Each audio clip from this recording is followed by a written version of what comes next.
about this, but I told my wife around half an hour. Okay. Okay, I think we might be back. I'll be in the stream afterwards too anyway. So Okay. No worries at all. We're trying to reconnect now. Let's get this little chat yeah, going. it was it was funny. I had the stream going on my phone and I was waiting for the video call thing, and you started talking, and I was like, oh, the stream on the phone is behind because we were Oh not no. even close to that. It's like I can hear you talking both. Oh no. Um, so it's trying to reconnect. One moment. Da da da da da da da da. Oh, and just for your own awareness, this is the exact same mix that I that you listened to on the Discord one time that I played through. Oh, that's good to know, actually. Okay, we Yeah, back. We back. that's Okay, how let I me mix. bring Saber back in. Okay, like this. There we go. So Right. Saber, I'm going to see if I can send you the actual chat window in Discord instead. Oh, I can see it here. Is it current for you? Okay. I mean, it appears to be current. Yeah. Thanks, guys, for Uh, hanging around. uh, Just scuffing all over the place.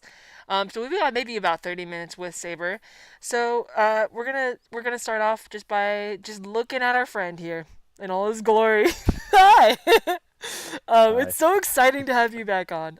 We should do this more Thank you. often, and in fact, we should have more people Indeed. on. You guys missed it, but Saberlike was just telling me that just to give us a little context, the set that he performed was a set that we heard before, if you guys recall. That was very awesome. I thought it was very cool, and that just tells me even more that it just wasn't the right mix. But let's get into what happened. So, can you start the story for us? How this all came to be? Because as far as we knew, you disappeared for a while, and then you came back, and you're like, "Hey guys, I got a show this week." We're like, "What the fuck?" Yeah, So yeah, fill us in. this has been in the works for a bit, and I think I've mentioned it. It was just not immediately in the lead up to it. So there's a show that I'd been going to. Show is a little bit of a overblown term for what it was. Like a DJ night at literally since like 3 days after I moved here, and they were great, and they connected me to somebody who runs this show. This it's like the longest running dark dance show in Baltimore. And I was aware of them from before I moved. And the actually seeing the set list posted on Instagram from those two shows were kind of how I started to formulate this set to begin with. Um, and they were excited about having me. I talked to them this past fall. Things kind of slowed down for a while, but we got me in for May, and yeah, I tried to let them know that this is a it's a very 80s focused set, with a lot of the goth industrial, but also other like all over the place 80s, and a little bit of a lot of random other things. But the set was 50 songs long in an hour, so it's a very tightly fast paced. Yeah, so um, I don't know how far your question asked if you want me to keep going or if you want to ask about the anything else in the So lead up to that's this. so that's Yeah. how the whole thing came together. Is that this is the people that you had been attending the events of, and they squeezed you in for May. Yeah, Um, they connected me to it. I'd been to this one a couple times. This one is a bigger, a little bit bigger deal. The room is a capacity of like 250, but they have some like decent sized acts that come through there. okay. What was the event This theme? Oh, show's I'm been sorry. running since yeah, no, this it was a dark dance show, so it's like kind of goth, industrial, synthwave type stuff. They've been running since 2004, so it's a very established event. Um, Hmm. yeah, that was their theme. Okay, so it was Garth. Um, And, if I remember from the set that you performed for us, it was pretty energetic, right? And had like a lot of. very, Did it have some disco elements to it too? yeah, I guess. There was an ABBA song in there. That's a Yeah, little disco-y. that's why I liked it so much. And a lot of the 80s dance stuff is kind of descended from disco anyway. Yeah, and it sounds like a dark wave night might be more like the kind of melancholic goth. Do you think? Was it kind of like that? Like, what was Some the? of, but they also play a lot of like fun, goofy stuff. Like the first time I went there, they played a remix of Margaritaville by Jimmy Oh, Buffett. interesting. Okay. And yeah, so there definitely was like I've heard a lot how the goths are very open-minded and do weird stuff. Yeah. Though this night I guess was kind of a weird night. There was a couple other events going on, including a big it was like Dark Force Fest in New Jersey that a lot of people were gone from. So it was a low attendance night anyway. A lot of their regulars were not there. Mm. Um, so yeah, so I mean, I had expressed to the organizers that I was kind of nervous about how well it would go over, and they even said like, you know, even on stage, I was saying, they're like, you know, we don't want you to get gun shy about this. We, you know, you put a lot of effort into this. And they said, you know, just watch the crowd, make sure people are enjoying it. Um, and yeah, so I guess I'll go into what happened. I was playing, and I can see you know, people are dancing, and the dance floor's not full, but you know, with the amount of people there, the dance floor had not been full at any point up to then. And they come on and they ask me about like, is there any way you can lower the tempo? And I look at it, and I'm early enough that I'm not even at 150 BPM, and I know from this set that even if I were to lower it at that point, which I normally would be like, okay, let me see if I can adjust. But like, even if I lowered it, then it's the set is mostly in tempo order, so it speeds up throughout it, and it would get up to that point again, even if I lowered it back to the original tempos. Because I was playing everything at 25% faster than normal. And I mean, I'm used to worlds where that is not those sorts of tempos are not even a thought. Yeah. Um, and so I was just like, actually, not much I can do about that. A few minutes later, they come up and say, "Hey, we're gonna have the next person take over at 11:45." I was supposed to play till 12:15, but I even got a little bit of a late start there, and they're like, people are just saying like, "What the fuck is this?" Um and yeah, and I was like, well, I can try to pull back some. Of They're like, "No, we're just gonna have this," and so that was frustrating. But we managed to make the handoff in a way that people didn't. It wasn't like a big disaster on stage where it was like it was like clearly that something was happening. Like Yeah. nobody could tell. That's good. So I get off the stage, talking to one of the other organizers, and he's like, "Hey, you doing okay?" And he's offered to buy me a drink, and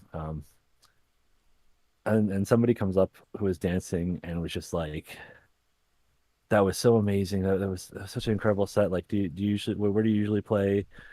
And I was like, "Oh, this is actually my first time performing in Baltimore." And they're like, just like, "Oh, I'm like, are you on Instagram? I want to follow you." And they were even like, "Are you playing here next month?" And I was just like thinking, I didn't even get to finish this month. I was just like, not next month, but I don't know. Um, Yeah. That's and so incredible.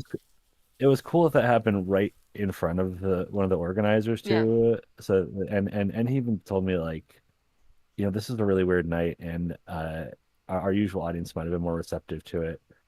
Um, and I'm gonna ask him like if he has any other advice of like what I could do differently to try to because this was one of the real frustrating parts of this is that I knew some of this was gonna be like pushing things a little bit, maybe be a little fast for people, maybe playing some weirder music stuff, but they pulled it in the section that was not as fast and was more focused on the stuff that I thought was gonna be crowd pleasers. Mm. So it's like, oh man, it would make more sense if, you know, when I was getting into you know, playing all the more random stuff in the second half of the set. But like this was the part that was they were supposed to love and get them on my side before I started taking all the left turns. Mm-hmm. Um, so yeah, but I wanted to show them like I'm not gonna throw a fit. I'm not gonna just, you know, Yeah. storm off. And I stayed to the end. They Solid. gave me a really big hug, and they all made like no shade on the organizers whatsoever. They did the best job they possibly could. They Yeah. were so kind in making sure I was okay. They yeah they way to make sure that I was even like, hey, can I help? Anything I can help put away or anything you need packing up? And um yeah, I wanted to show that, you know, even though the worst happened, that um I'm not gonna throw a fit, and um, that I'm somebody who is still a reliable person, even if I wasn't playing the right kind of music for it.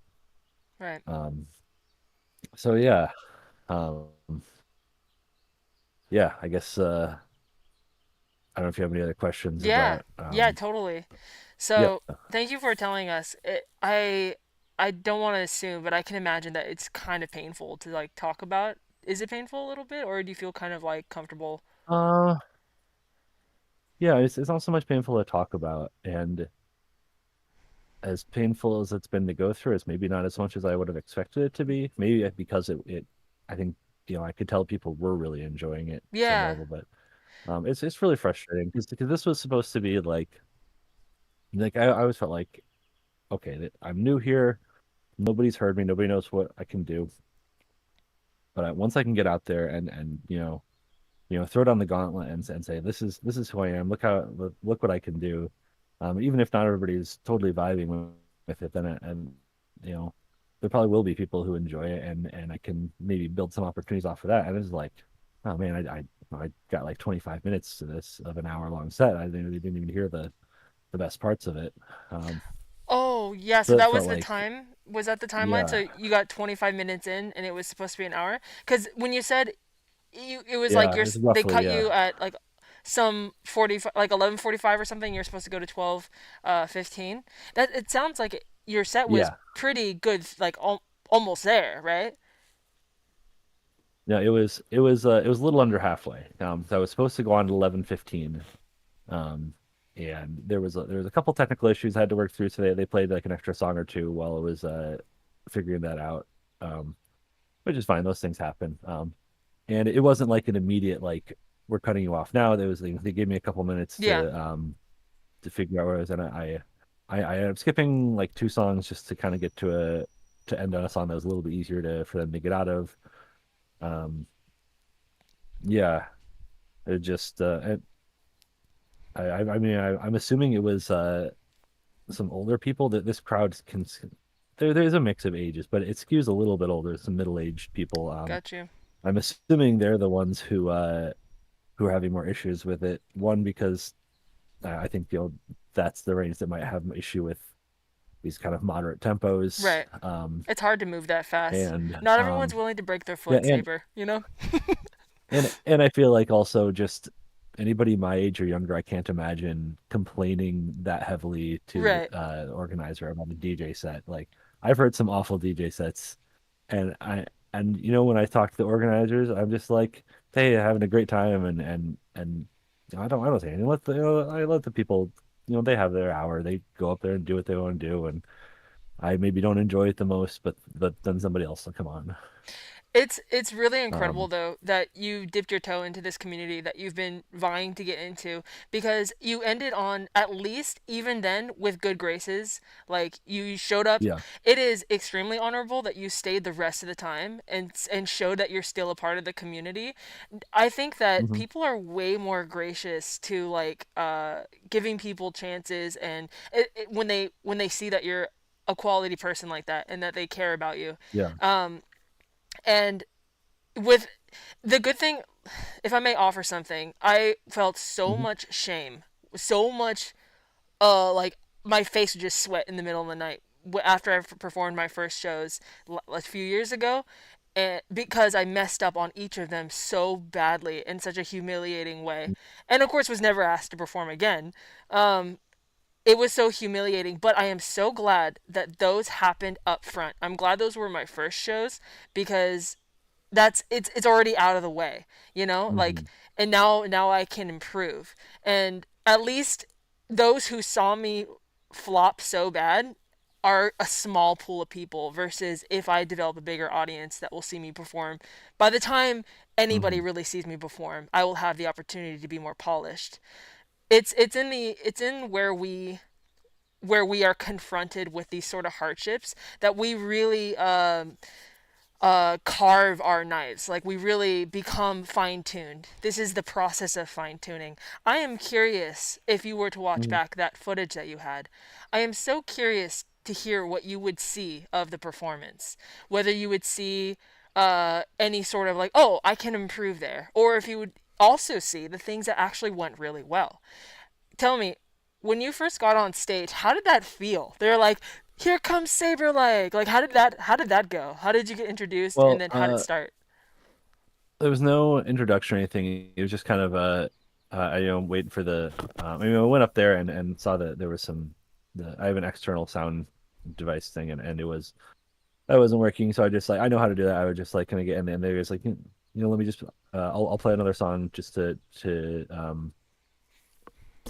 give this. I was the only guest, so the other three DJs were all the organizers, the house DJs, um, and they and so I was like I was kind of feeling a little nervous, but once I got started and people were dancing, I was like, okay, they're feeling this. This is going all right.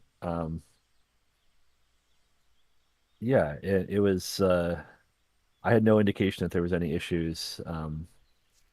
And it felt really good until then. Although once they started saying stuff to me, that started getting in my head a little bit, Mm. and I botched an easy transition for me. I mean, the way I did this is in order to do so many songs so quickly, um, and because I DJ with a mouse and can't hit two buttons at once, I just I chopped all the songs up to the exact spots that I needed, um, and I accidentally like kind of hit double click instead of a single click, and so it didn't get the song Mm. playing. And so there's just like a briefest moment where there was no sound, and um, but like in terms of being able to do it, that wasn't an issue in my mind. I mean, I even a couple days before, just to see if I could do it, I ran through the whole set with my eyes closed.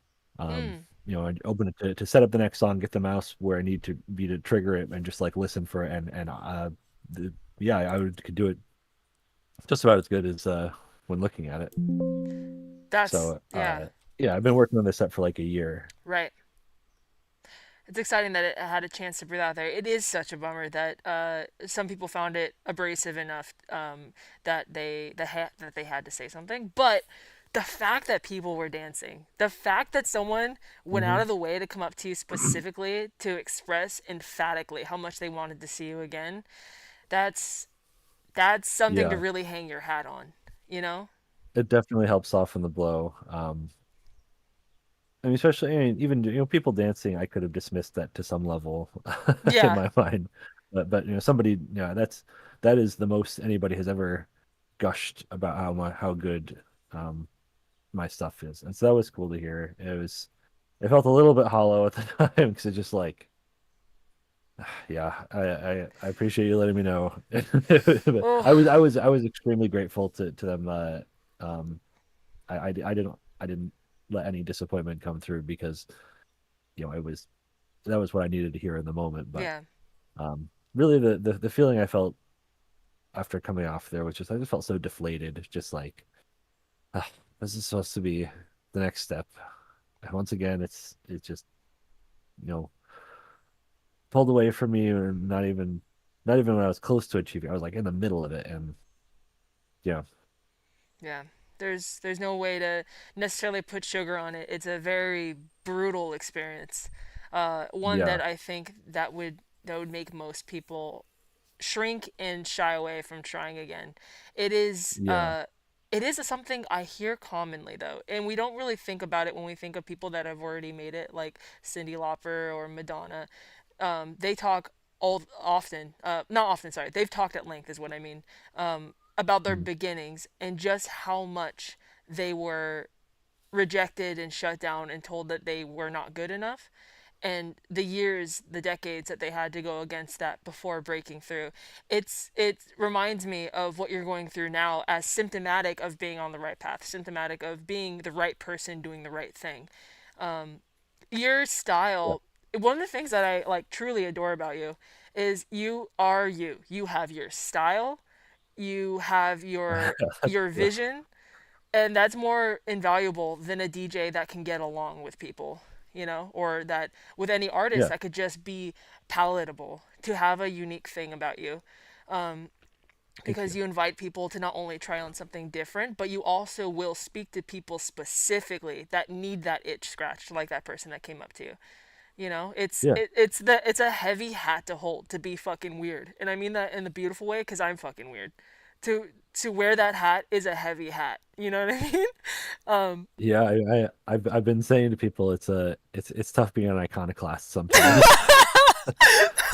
That's tough. Oh my god. It's tough being on.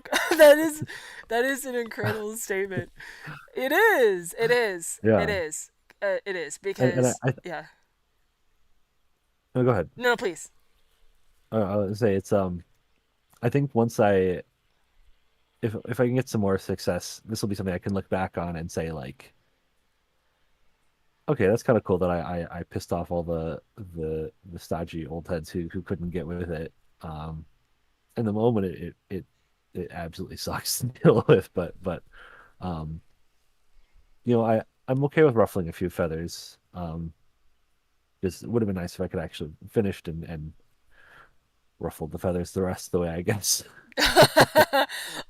Mistake Boy did Uh, bring on a good point. I don't mean to demean other DJs or other artists that are more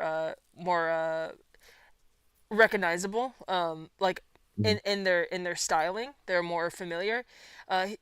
Mistake Boy says there are DJs whose job is to get people buying drinks, and that's also valid. And some venues value that, and some want a more creative space. That is such a good point. Yes, I do not mean to demean anybody else doing anything, mhm. but I am speaking specifically to the element of the loneliness that can be felt, and the level of self belief you have to have when you are just on that weird path, because Yeah. you have to believe in yourself when other people might not recognize your vision, especially in the early stages. Something as cool as Voidship, I felt the same thing, and I still do with what I do. People, it's all in our heads. This grand experience, this grand vision is all in our heads, and nobody will believe in us or understand it until we show them. And it takes this really intense, heavy lifting legwork up front, and that's what you're doing right now. You Hmm. went out, you socialized, you moved to a new town. Voidship went well in New York, didn't it? Hmm. Decently well. The people who were there really enjoyed it. It was a Wednesday show. That's a not a ton of people there, but that was okay. I didn't feel any disappointment with the lack of people. I didn't expect it to be a huge crowd for that anyway. Yeah, I just Um, yeah. yeah, Um, and Kyle also pointed out my philosophy that good art makes people feel, haters or lovers. So I try to take haters as evidence that I'm doing something right. That's true. Like you said, feathers are being yeah, ruffled, good and bad. Feathers are moving. You know, hmm, feathers are also yeah, shaking out on the dance floor. Um, yeah. And I'm also kind of realizing. I mean, Baltimore is not New York, but I'm kind of figuring out the ways that that's very true. New York, they just hop between genres constantly, and nobody bats an eye. And I thought I was staying relatively focused with it. I think it was still a little much for people. Somebody was asking, so I was trying to look for more places I can DJ. And somebody asked, like, what kind of music do you DJ? I was like, well, I try to fit my sets to whatever the style of the event is, but I prefer places that can let me just kind of genre hop a bit. mm, Um, one of the things I think might have happened with this is I was somewhat making a statement about how I feel like the the world of like 80s synth music is a lot more homogenous than people realize. Like there's the difference between like the weird Eastern European industrial stuff and Italo disco and like top 40 stuff like Madonna or Genesis. It's really not that different. And so I was kind of saying, okay, if we strip all this stuff of the cultural context, this this all goes together really well. You look at this set list on paper and it looks insane, but if you just listen to it, it works. And I'm assuming that some of the problems with some of the older people who lived through that era and may have had a harder time separating those cultural contexts from the music itself. oh, interesting. Um, like now, I put Madonna and Depeche Mode on a mix next to each other. Uh, in this case, this mix with Madonna and Nitzer Ebb, which is even darker. But Madonna and Depeche Mode, say like those are they're very similar sounding to me. Mm, But I can imagine in the '80s somebody who's like the weird kid who's into Depeche Mode and seeing all the preppy kids into Madonna, like that's a huge cultural gulf, and that yeah, might be totally. something that's harder for them to get over, and feel like. oh, I'm here to listen to the weird darker stuff, and you're playing the pop stuff that the people I didn't like were into, and That's really it's just a interesting. theory, but I think that maybe was a contributing factor. That I wouldn't. It's so interesting hearing your perspective on that. I don't have any insight into the DJ scene or what makes a good set or what people look for. Um, so that I wonder because yeah, everyone has their own opinions and their own tastes, and music tends to be very personal, especially if people are going out to a specific night that's themed. They have some sort of Yeah. really uh, impassioned attachment to it, generally, or at least preference. Kyle says I've seen that with improv where some Mm. of the old heads were kind of bugged with what my team is doing. Yeah. Interesting. The great thing too though is you said you got photographs, right? Like professional photos, or you don't have Yeah, it yet, but they have a photographer for the event, and I made sure he got some pictures of me. I'm sure he was going to anyway, but before I went, I was like, "You to get some pictures of me, right?" And he's like, "Yeah." So he got some right at the beginning and a little bit into the set. So um, oh good. I'll have to see when those come back. And then my one friend who showed up, which that was a little bit also disappointing at the time, was that a bunch of people were interested and only one person actually came. But at the same time now it's like, well, you didn't miss much.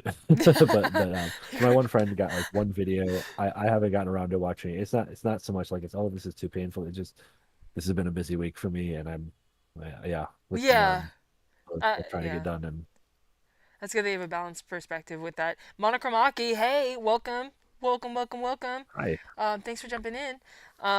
Yeah, uh, it's fun. I felt similarly, and it can be tough. I try to separate personal from like personal relationships from.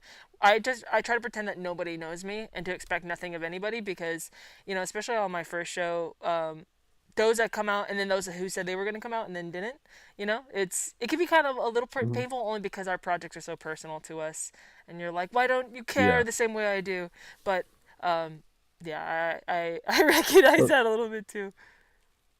and some of it was some of the people who I was hoping would be there were other people from the music scene, and who could get me more opportunities. And then it would be like, hey, now you've actually heard what I can do. Um, I am low key hoping that maybe some of this will spark a little bit of outrage in some of the some of the other people uh, in the scene who I already know, including the guy who connected me to this event in the first place.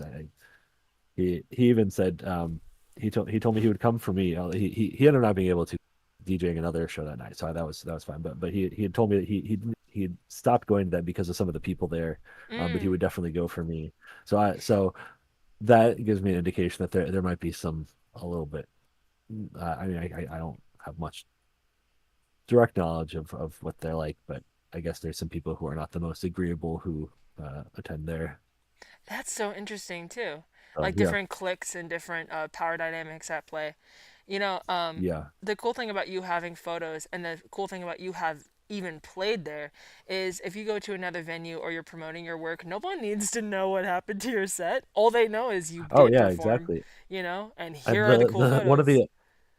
one of the upsides of um having a set so long or so densely packed is that they post a set list at this show, and I think it's still gonna look like my set packed a lot of songs in there, even though I didn't even play half of it. Yeah. I'm checking I'm checking the I made a file of songs. I don't want to open the DJ software because that can screw with my sound thing. Um, yeah, I probably got like 20 something songs in there. Mm. And yeah, it's they a lot of the sets sometimes I've seen they might have like 5 or 6 songs or 9 or 10. I think like 14 was on the higher end when I heard some of them, and I'm sure I got at least 20 in there. Yeah, Yeah, at that BPM, I'm not surprised. yeah, it was I put I have a set on upload it to my Google Drive. I'll share it on the Discord later. Yeah, that'd be great. People can check it out, I don't, and I we don't. can. Sorry, Yeah, continue. I was gonna say you guys can all let me know how wrong the complainers were because I know I like that was one thing I never questioned my value or the quality of this during this because I know how good this set is. I've been Mm. listening to it a ton, and so I never felt any of this like I'm not good enough. This wasn't good enough. If there was any self doubt, it was about how I misjudged what would go over well. Oh, interesting. But the the quality of my work and the quality of what I did aside from that one slightly botched transition uh, was never in question in my mind. That's awesome. It sounds like you already have the seeds of being resilient about this, and that I'm sure we're gonna see Yeah. another. Was this under Void Chip or under your name? No, this was under Metro Shock is the name of it. Oh, okay. I mean that your So project. no, that's the name of the show. It's called Metro Shock. Oh no no, I mean like how did you present? Were you Oh, under? just Saberlike. Oh okay okay yeah. I'm sure Yeah, that it we'll was see. not Yeah not affiliated with it directly. That's going to be for if I'm running the shows. yeah. Um, Which but apparently yeah, there's a good need for, you know, to yeah, assemble your own flavor of a night. Um, mhm, yeah. Yeah, I don't want to come yeah. across like I'm trying to talk you out of No, no, no, big feelings about how no, not things at all, went. Um, I do want to not at say all. that that it is actually so cool and actually kind of fucking iconic that you have this experience of being pulled off a set because your set was too whatever however it was perceived, because Yeah, that is, if I were to, if I was talking to you like 40 years down the road after you have all this like performing experience and all these connections and all this history, and if you were telling me your life story and you were like, oh man, I moved to fucking Baltimore and my first show that I worked so hard for, they pulled me halfway off, they yoinked me with the cane off the stage. I uh I would expect it, and I also would think, what a badass, what a badass. thank you. Yeah, And the yeah. real oh shit moment came when they asked about the tempo and I looked and I just saw like we're at 148 BPM. Oh no, this set goes up to 177. Like Oh this god. is it does not bode well for the rest of this. That's when you yell into the mic, Yeah, run faster or dance faster. yeah. Oh, wow. Wow. Well, Scott, I'm glad to hear that you've had some time to process everything, and that there is a lot to hang your Yeah. hat on. That there is a lot of things to feel hopeful for. So, what's next for you? What did you learn mostly from this? Would you say? Uh, I guess I learned that maybe people here are a little more rigid than I expected them to be. Um, Good data. yeah, I'm gonna like I said I'm gonna ask because the only things that I was told directly was that there was issues with the tempo and that people were saying like what the fuck is this, which is a reaction that I was kind of expecting anyway, but not necessarily to the degree that it was. I thought it'd be more like, what the fuck this is? Oh, this is kind of fun. It's confusing, but it's kind of fun. And um, yeah, Yeah. so I don't really have the data to say much of what I learned from it. I guess maybe being a little more communicative to organizers if I'm going to do something out on left field. I thought I was extremely clear about how it's a little all over the place. And this is oddly enough the slower and more focused set that I've been working on. I've got one for the I've been getting involved with the hardcore rave scene here, and I'm hoping to play a show for that. But the set I have for that is all like it's mostly 212 to 225 Holy shit. BPM. Although one track, due to a clerical error, goes up to 266. And once I figured it out, I'm like, you know what, I like it that speed, so I'm just gonna keep it. Yeah. And that is like that one. I think is more challenging for the people, but I think it will also that crowd is maybe more forgiving. It's like half Eurobeat, but then there's also like Charlie XCX and Halloween, which are like an 80s German power metal band, and it's that one is really all over the place. So, but yeah, we'll see. We'll see When is that one you said? when I can get a show. Yeah. Are you Yeah, it's hard to answer like what comes next because right? this was supposed to be the catalyst for things coming, and it does not seem like it worked out that way. Who's to say it isn't though? You know, who's to say who was in the audience and at least you're getting your name known? And yeah, Yeah, again, because of the iconic nature of what happened and also who you are, this I feel like is there's a utility here. There's like a good branding opportunity with this, to be honest. yeah. Um, I mean, even if it had gone off all the way, it wouldn't have been as much exposure as I had been hoping right. because there were several other shows going on that night. So there were less people who would have been able to. Like, I know there are some people who usually go there who run other shows, and none of them were there that night. Oh, okay.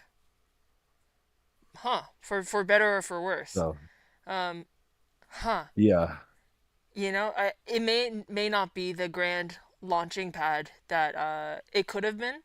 It also because the right people may not have been in the audience, but it Mhm. seems to be at least a step up to a launching pad. I hope so.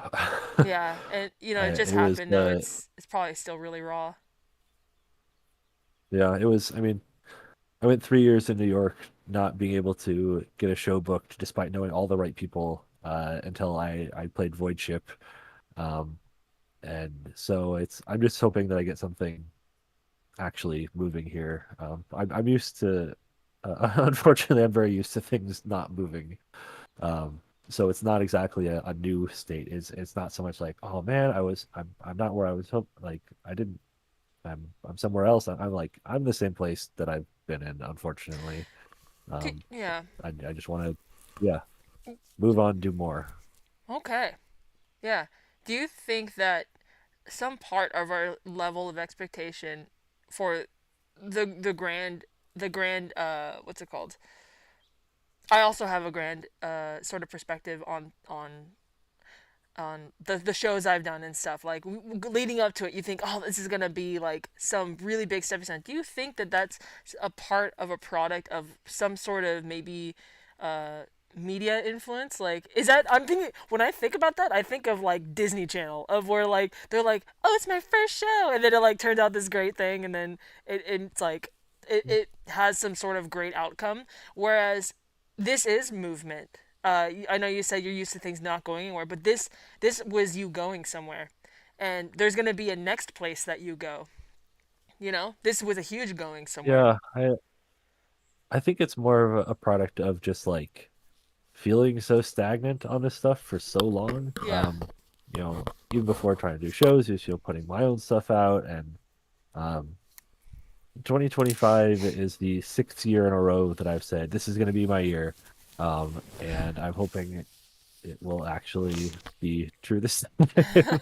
um, and so I don't think I really had any dreams of like this is going to be the thing that like gets everything going and it's going to all be amazing and perfect after this. I was just like I just want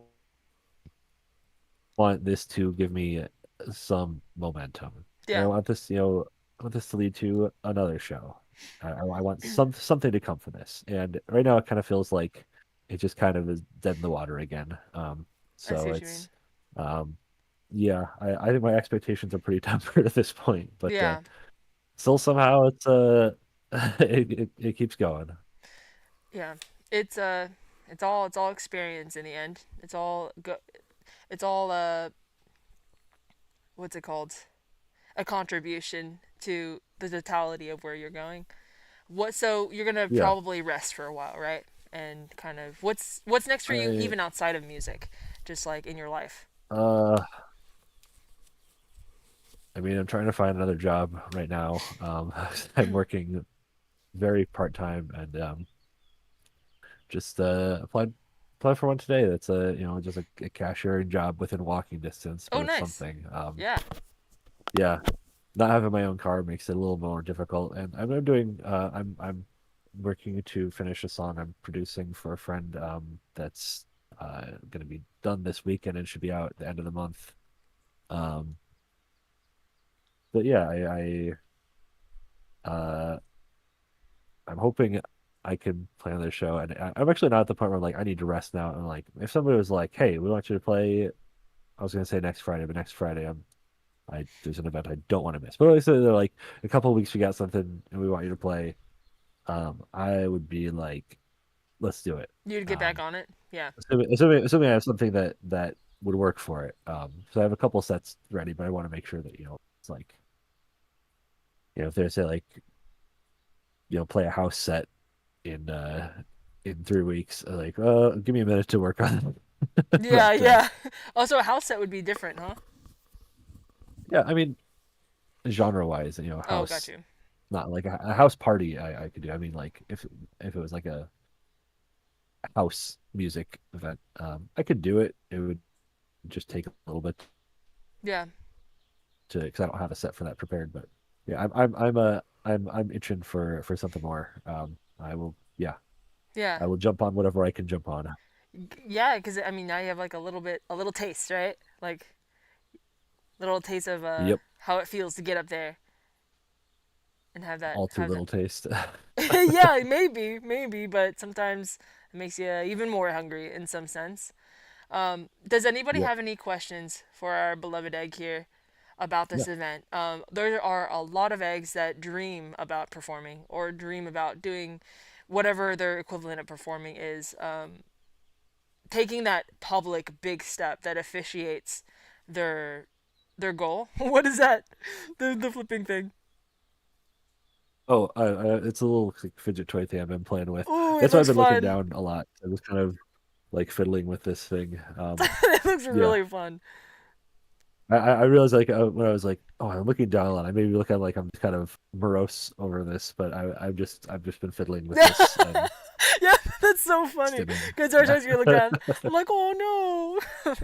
um, but No, it does 100%. look Every time I was really. looking down, I was looking at this. It looks very tactile and very fun. Kyle says It is. performing is so addicting. It is, isn't it? It's kind of like riding a roller coaster. All the risk of it, the risk of things going bad is addicting in its own way because of the potential payoff. Um, and then, but sometimes that risk, sometimes that risk goes the way risks do, and then you have to kind of nurture there's like aftercare. That's like actually a question I have. Are you what would be your idea if you were to talk in your position? What would you suggest their aftercare be?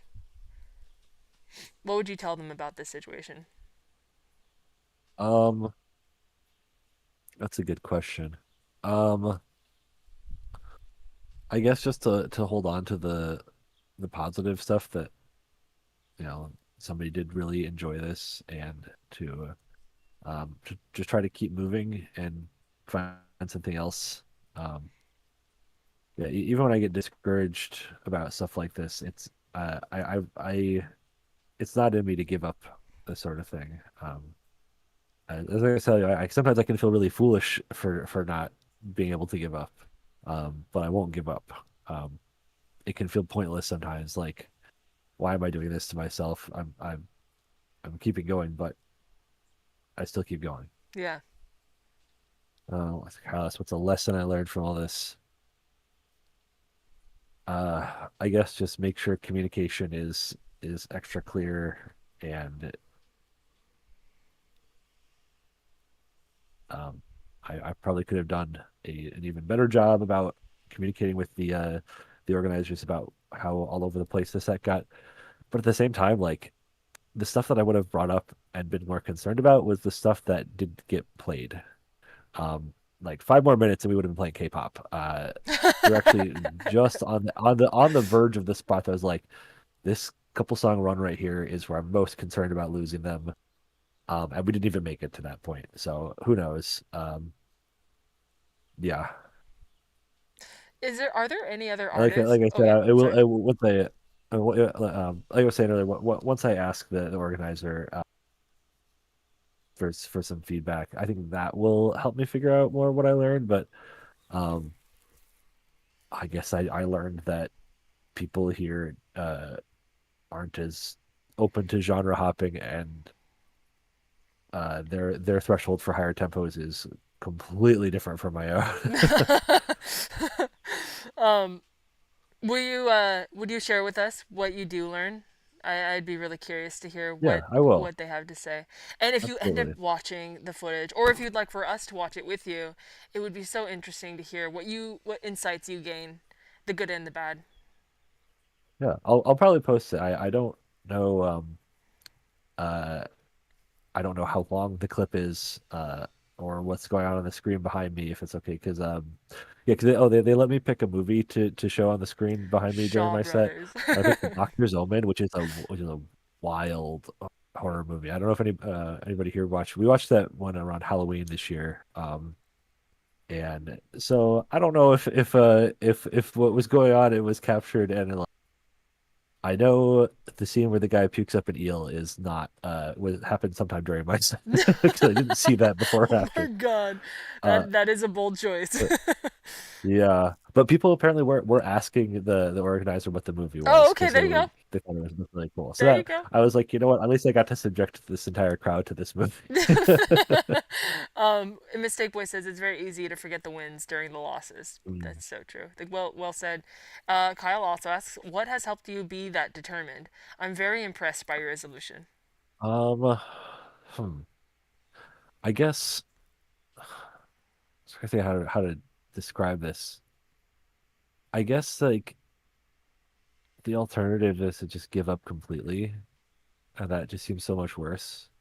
Um, like I can't see myself just like doing a button down shirt office job for my life, and some of that goes into job and not music career stuff. But like I don't know, like I the to give up completely on this stuff is I don't know what the alternative would be.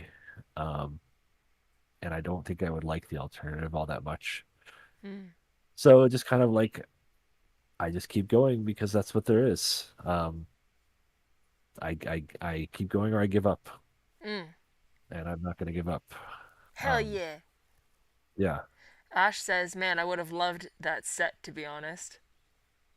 thank you, Ash, I would have and too." you'll soon be able to listen and find out for yourself if you like it. Yay! um, what would be when you talk about your music career and how you would like this ideally to go? What would be like the ideal trajectory and the ideal like a destination in your mind for this pursuit? Honestly, like the biggest thing is I want to be up there and just play my little songs for people and make people dance. Um, I feel like it's a pretty attainable goal. Um, yeah, the only reason I started Void Ship in the first place was um, I was like, well, maybe this will be um, the best way to actually get to playing a show and to also create something here in Baltimore, kind of akin to what I would go to in New York and have that available. Um, so yeah, I want to make Void Ship. I would love to have it be like a monthly thing. Um, have it set up with a venue, be like whatever X Saturday of the month or X Friday of the month or something, and Mm. um, I'd need a couple people to help out, be part of a team with me about it because my ADHD can drop the ball hard on this if it's all on me. Um, yeah, I want to be able to give local artists a platform that they might not have otherwise had, and a chance to indulge themselves and get weird, and also bring in artists from across the country and other side of the world who I want to hear come through. People I've connected with in New York from LA and London and Montreal. Yeah, I just want to play music and be around good people. Um, and if I can make some money doing that too, that'll be nice. Yeah. Wow, that's cool. That sounds like a really Yeah. fulfilling dream. Or fulfilling occupation in If life. I get there, I don't. Yeah, that sounds totally obtainable. Do you know any other it artists does that are sound that way, like you? doesn't it? It does. It does. I mean, it's a path that is like definitely is gonna probably face a lot of things that you're facing now. What you went through is totally symptomatic to me of the inevitable and necessary first steps. Like 100%. I don't think there's any version of you getting to where you wanted to be without events exactly like what happened. And now you have the opportunity to be more resilient. I'm sure you'll have Yeah. more shows. I'm sure you'll have more shows, and I'm sure they'll go good. And then eventually, you might also have shows that go the same way, not so good. But Uh-huh. you'll. This is just the painful first step. It's growing your first tooth. You know, Yeah. it hurts. Nobody likes their gums punched through with a tooth. That sucks. But yeah, you're Yeah. inspiring. Thank You're you. powerful. Yeah. Kyle says, I love that perspective of extending a hand to others and giving them a location to perform. Yeah. Oh yeah. So Thank you. Yeah. do you know other artists that are synonymous with you, like in the same vibe? Uh, I know one who has a very similar thought process and inspirations. Her music is not similar. Um, she goes by Swan Meat, and Swan she's meat. far more Swan Meat, That's like the funny. like It's like swamp meat. meat from a swan. Yeah, No, like MEAT. I know. If yeah, it's she's she like I met her actually just a few days before Void Ship and at that venue, but she wasn't able to come to my show because she was out of the country then. But um, I overheard her talking about Prague with somebody and saying like, "Oh, I want to do some stuff with my music." I was like, "Hey, hello," and um, we talked a lot, and I had texted her once saying like, I want to do for dance music what Dream Theater did for metal and just like bring it into a new Prague era kind of. And she's like, that is exactly what I want to do. Mm. Um, she's a little more in like her the stuff she does is more hardcore um based, I guess. So heavier, higher tempos and stuff. But we have very similar attitude about music. Mm-hmm. Other than her, uh, not much. I mean, there's artists who I feel like are have similar tastes and interests. I feel very kind of alone in what I'm doing, and I've always said I hope I am very wrong about that. I'm happy to be a pioneer, but I want to find other music like this because I'm making the kind of music that I want to listen to. Yeah. Uh, and I wish there was other artists out there doing that. Yeah. Well, that's cool. At least you have her, because I'm sure that she knows people too, that are similar veined or people that enjoy her music. And this is one of the methods of growing brand awareness or channel awareness that I learned is through in the past I learned is that if you find somebody like you, go through their followers and start engaging with them and connecting with them, because then they will also recognize you because they're also looking for artists like the artists they like. So it's like a Yeah, that's a good I opportunity I, too. I think on the surface, our music doesn't seem very similar because hers is much more based in like hardcore dance stuff. Mm-hmm. Um, and also she is leagues more successful than me already. Like She's what? she's just posting she's leagues more successful than Oh, I got you. am already. She was posting she posted her Spotify streams the other day on Instagram and she had like 41,000 streams the last month. I'm like, wow, I had like three. I know. That's a high number. But I mean, even then, even more so, that's still within, because you've had that connection, that like in person connection. It's still a Yeah. good connection to have, and yeah, just a good door to other people that are like minded. The reason I asked too is because when you can't find like a venue that is, or an event that is or that is compatible with yours, you could always invent your own as you want to do, Yeah. and bring. Yeah, I think that if you offer something different and unique and weird, it is completely up to the branding of what you are doing, the packaging, and then the offering that convinces people to give it a chance or to even recognize the value in it. They kind of have to be told Yeah. what to see sometimes. You know what I mean? Um, yeah. Uh, so I was just reading.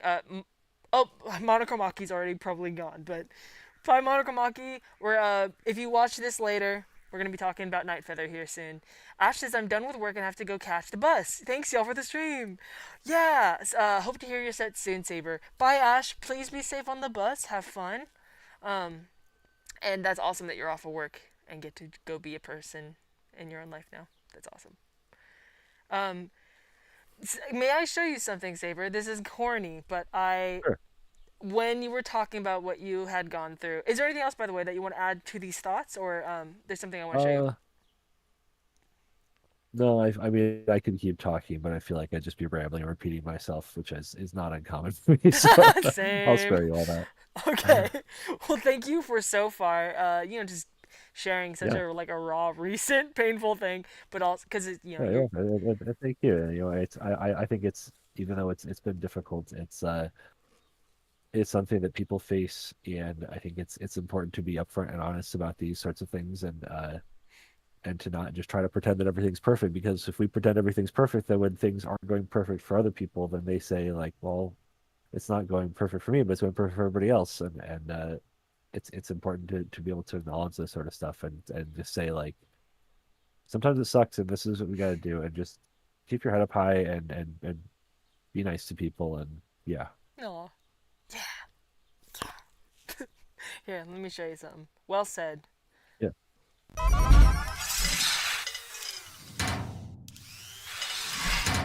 And you're kind of in the box. Give me 1 second. We're gonna do a little roughing. That's probably gonna be a minute before I can see what you're showing me because I'm looking at the stream and it's on a Oh, I delay. can share you. I can share with you the.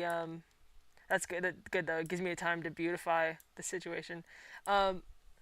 It's just switching rooms now Oh, is what okay. I'm seeing. Here, I'm actually. You're gonna need to see things in real time. So I'm going to go to the Discord and also share my screen with you. Okay, I'm gonna share. It's gonna be this. I hope this doesn't crash the stream. Here, I'm gonna try to I'll do find this. out. Confetti reset here. Confetti Rossetti. Wait. So this is gonna show Okay, on the I see stream. it. I need to see your screen. Where is yours?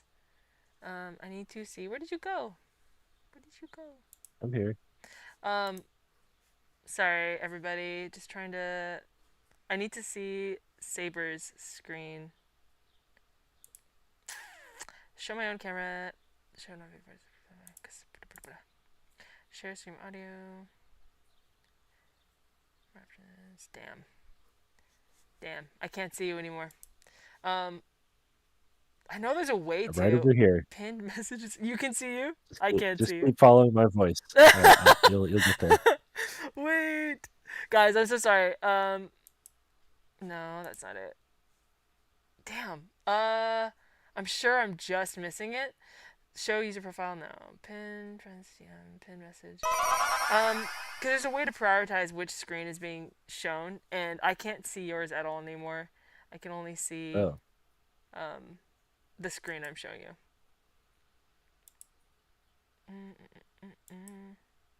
Preview camera. No. I'm sure someone's screaming at me like, just do this. Change stream. Maybe change stream? I'm not seeing anybody say anything in the chat yet, so you're I good. think they're definitely seeing just Or you're my lost. OBS screen. Stop screaming. Stream quality. Well, Fuck. I can see both, and the stream is just black with the two squares. I can see your whole screen though. Okay. But I'm trying to show your screen is the problem. Hi chat. Oh wait, this might be it. Okay, yeah, I figured it out. Okay, Jesus. Hey, Yay, there I he's am. back. Okay. All right, let me make sure everything is okay. That didn't just crash everything. The Um. stream seems like it's going okay. Uh.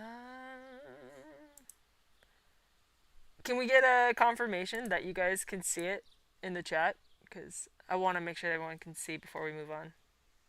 I can see it. Okay. I'm looking. I got the stream open on my second screen, so Okay, good, good. Okay, okay, and okay. it just switched over to me on this. So All right, so this is so corny, but I didn't know if this would be at all comforting to you. Let me see. Let me see. Let me see. Let me see. Let me see. Let me see. Let me see. Let me see. Let me see. Let me see. Okay, so I was looking this up. These are some artists that were rejected, as in their their visions weren't recognized initially. Madonna, after leaving college and moving to New York, Madonna's early demos were rejected by executives at Millennium Records and Cosmopolitan. Claude Monet faced significant resistance to his impressionistic style. Leonard Skinner, he was rejected from 9 record labels before someone said yes. Phil Collins, and then there's some other people that I don't know. But that's one. That's just one. I'm sure you knew all that already, but just wanted to show that. And then here's our lady. Here's our lady. Let me find where she's at. Sorry, guys. I had to throw this together. I'm sorry. Okay. Let's go back to those New York days. What was it? When was the moment that you knew that you wanted to become a singer as well as a dancer? What was the moment? The moment I knew was I'd gone to a trillion auditions and on Broadway for musical theatre because I finally figured out that being just a dancer was not going to get me anywhere in terms of paying the rent. So then I decided, well, musical theatre, that's like a steady job. You get paid, union rates. So I started auditioning for musicals, and I could combine singing and dancing, although at the time I didn't have any interest in being a singer. Yes. So I started going to auditions and, of course, being rejected again because I was too short. All the women in the chorus were gigantic. Long legs. They're really long legs, and I was like a midget Oh no, sorry. compared to them. So I forgot about that. I finally went to this audition, and I danced every dance routine, and then they asked me to sing all these songs, and then they made me come back, and then they made me. That goes on for a while. The main thing I wanted to show with you there was just the element of. Are you caught up on stream yet? uh no, and also I couldn't hear any audio Oh on that video. no! It seemed like it was playing on the stream, and I was just like, if I talk, I'm just gonna be talking over this. So Oh no! Oh, fuck. Okay. Let me see if I can fix that really quick. Basically, what she is saying, and she's talking about her start. She wasn't initially going to be a singer, but that she had to audition for just a ton of times to get into this dance company, and she was just rejected repeatedly for a very long time. Um, wow, let me see. Hold on. Hold on. Hold I'm on. I'm hearing it on the stream now Okay. from that delay. It That's so weird. It did say that it shares the audio with you. Let me see. Let me see. It shared the audio on the stream, but not with me on Discord. Yeah, that's what I'm saying. It's strange because it says it does share the audio with you on Discord. I don't know what happened. Sorry about that. Dang, that's a problem. That's good. um, so that was just a little, like, literally, just a little bit of something. This one's probably going to be too long to watch. It was top 10 rejected musicians who became successful. Um, the Supremes. Who else was there?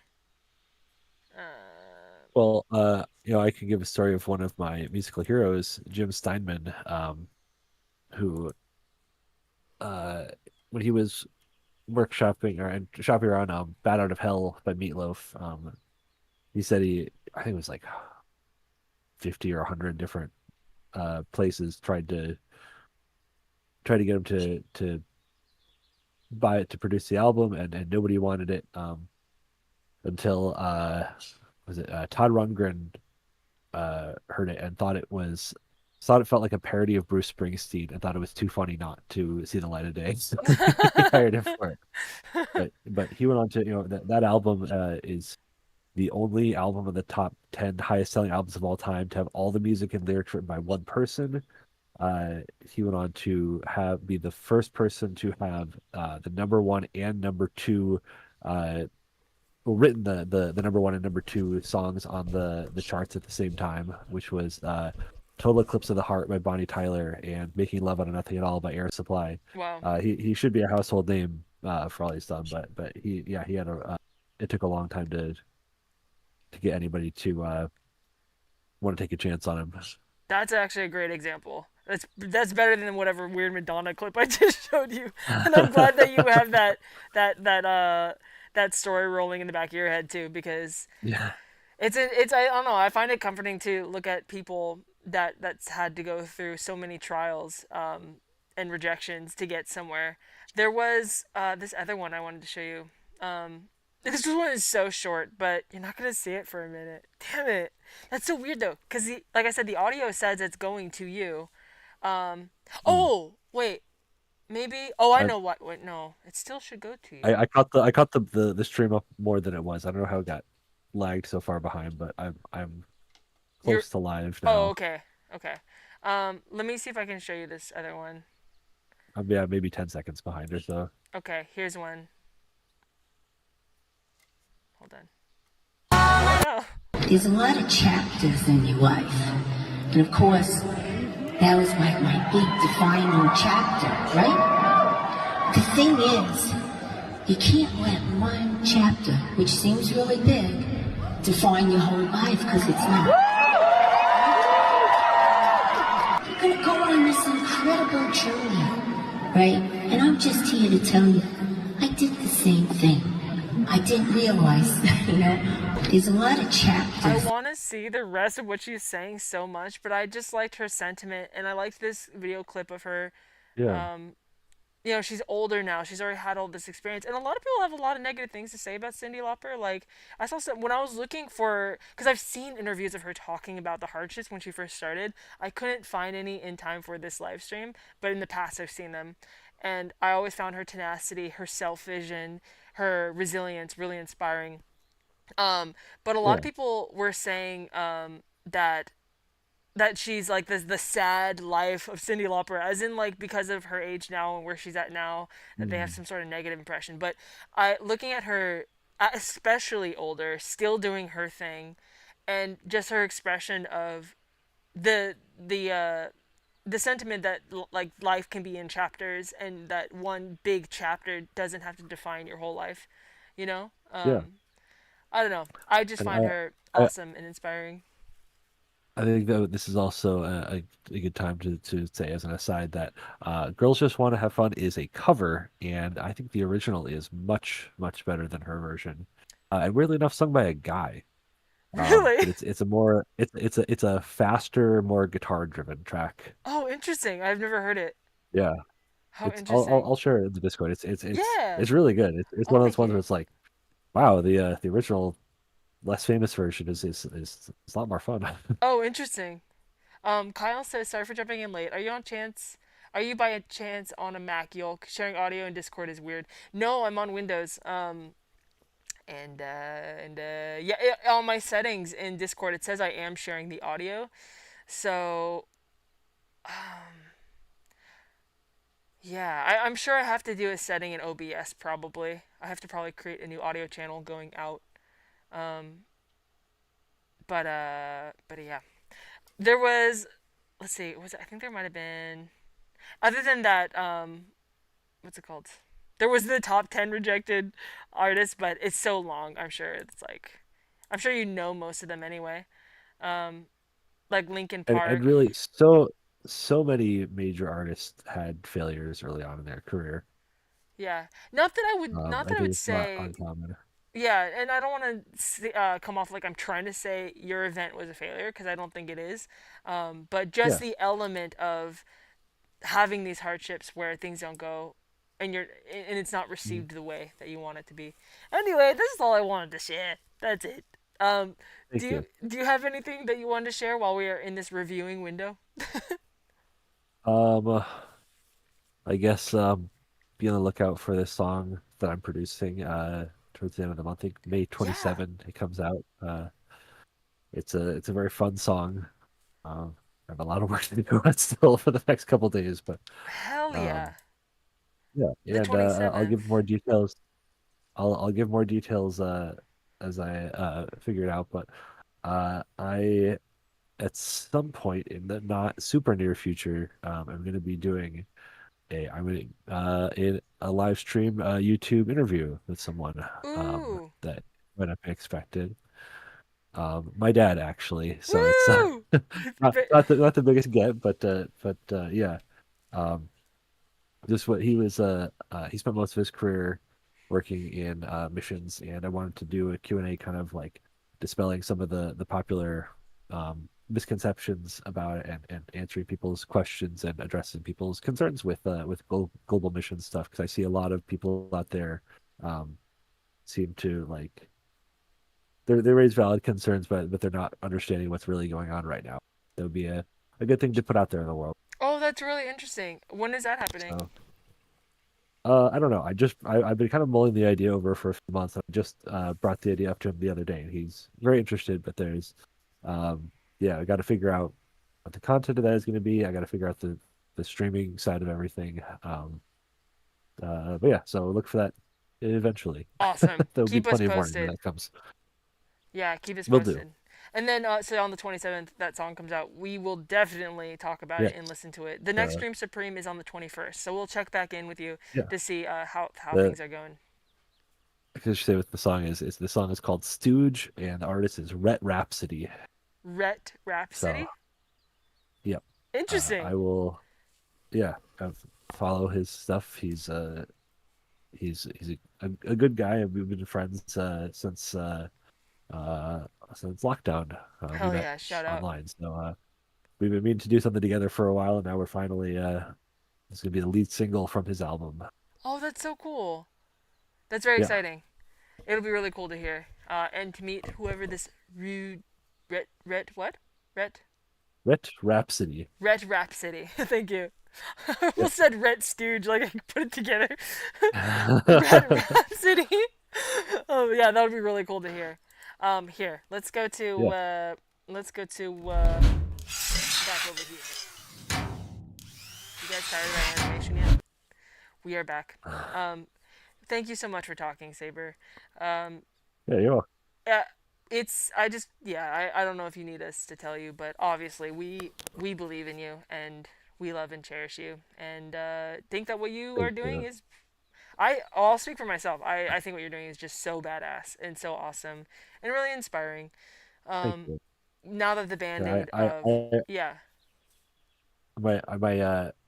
I have good self-confidence now, but I always could use a lot of reinsurance. So I always appreciate when people let me know that they like what I'm doing, and it means a lot to me.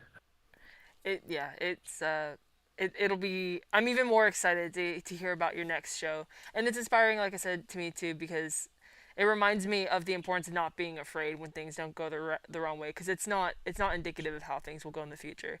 If we review it and look closely and learn what we can learn and practice and improve, then there's nothing holding us back. As long as we don't give up, literally Yeah. nothing can hold us back. As long as we just keep going above the Thank you. hurdle and just keep going, like it's just like water. Hmm. Um, Kyle says, Thank "We you. love you, Appreciate that. Saber." Yeah, Thank you, Kyle. We love you too. the royal we. Yes. um, Well, it's funny. That's what we say to our birds. We say we love you. Aw, how So are we your use that royal birds? we a lot with that. They're doing all right. They're sound like they're making a little bit of a fuss in the other room right now, Oh no. but they tend to do that anyway. So Oh, birds are so cute. All right, Saber. they Well, are. we'll let you rest up and recover. Is your foot good, by the way? Is it fully recovered now? You able to dance? Yeah, my foot's been pretty good. I'm back to the old issues of needing to stretch to make sure it doesn't get too tight and hurt from that. But yeah, the injury is all good. Thank you. Of course. It's something I don't even really think about much anymore. Oh, good. Wow, because I remember like it was such a big obstacle and like really a painful period in your life. It's really cool to be on the other side of that. May Yeah, I make a suggestion? it was almost a year ago. Yeah, crazy, right? How time Yeah. flies. Hmm. May I What's make your it? suggestion? Yeah. If you ever make merch, I think that it would be funny if you had like a 175 BPM just on the front, and then on the back it's like the boot, your like injured foot boot, because you like fucking danced so hard that you broke your foot. I think that's really iconic too. Maybe. you I'll know? consider something like that. I do actually have merch. I don't plug it very much. I think Oh it's what? on Oh yeah, you Redbubble. do. The prices are probably really weird now because I I set it up know. several years ago, and I'm sure they've adjusted, and it's not all nice round numbers like it used to be. But I do have merch available. My dad is the only person who's actually bought it, but I always wanted it, to. there was no overhead in putting it up. So I Yeah, will. I'll have to share that in the Discord then, and you guys can buy yeah. Please a do. comforter or a shower curtain or whatever, all the weird Shower stuff. curtain. Hell yeah. I was like, you can put all your designs on all these different things. Why not? It doesn't cost me anything more to put shower curtains up. It's really fucking funny.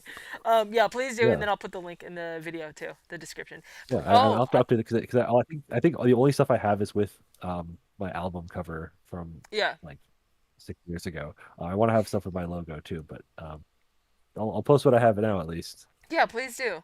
And would you Yeah, send me whatever links you want to use for that I can put in the description so people can find you? sure. I should have We'll done do that that. beforehand, and I lost track of time, but we will do Yeah. it. Time. Links. Anyway. Yeah. All right, We'll get it. guys. Let's give our love and confetti to Saber for being brave. Just keeping on, keeping on. Oh yeah! All right, Saber. Thank you so much. Have a great rest of your night. Thank you for having me. You too. I'll be joining the chat Yeah. momentarily. Let's go. All right. Bye. Bye, geez. Oh, it's so sad. No, no. Look, in memoriam, his ghost face over here on the left. All right, let's go back to the where are we going? Where are we going, guys? We're going back to oh, actually, yeah, let's go back to the main room.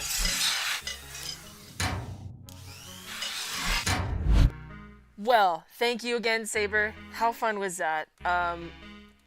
It's such a different dynamic to hear from you guys directly, and just hang out and talk. Thank you again, Saber, for sharing what you were experiencing, and thank you, Eggs, for what is going on with the chat window? Oh, this chat window is old. Hold on, I have to update something. Please hold. Please hold. Oh, I don't know if it'll let me. Uh-oh. Sorry, guys. Give me 1 second, please. Just a little bit of an adjustment. Chat. Okay, there we go. We're back. Saber says, I'm back. Couldn't handle watching that video. What did I miss? Oh, no.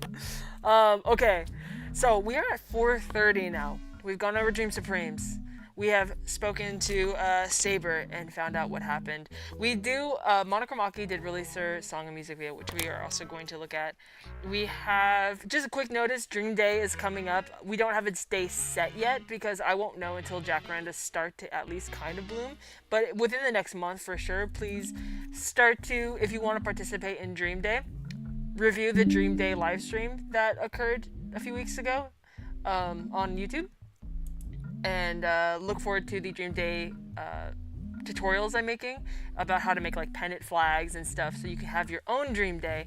And I'm also making a tutorial about how to make a little dreaming tree. Oh, it's over there. I can't show you, but a little dreaming tree so you can celebrate. And we can do our first annual Dream Day, an event to invite your friends to celebrate your own dreams as well as their dreams and refocus on your projects. Let's see what else we got. Just checking it out. So we let's go to this next room. Let's go over here, guys. Come with me. Let's go. We got things to talk about. Well, don't even think about looking at angles. Oh god, I'm delayed. Okay. I was getting fast at it for a second, but I'm a little food deprived, so I have become a little slow. All right, let me get in here. What up? Okay. So, do you like the confetti? Angles! I don't know what you're talking about, Kyle. I do not know what you're talking about.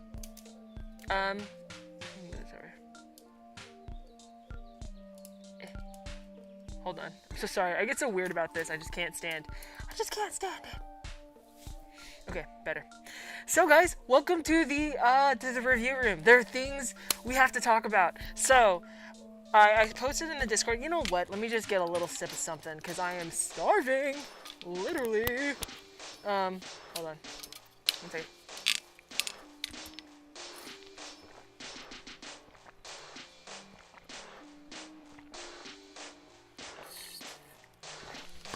But, man. Snack check, chat. Get your snacks. Get your snacks, blow your nose. Get it done.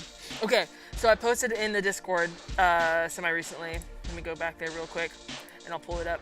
It's under here. Yeah, all right. Sorry. Where am I? Where am I in time and space?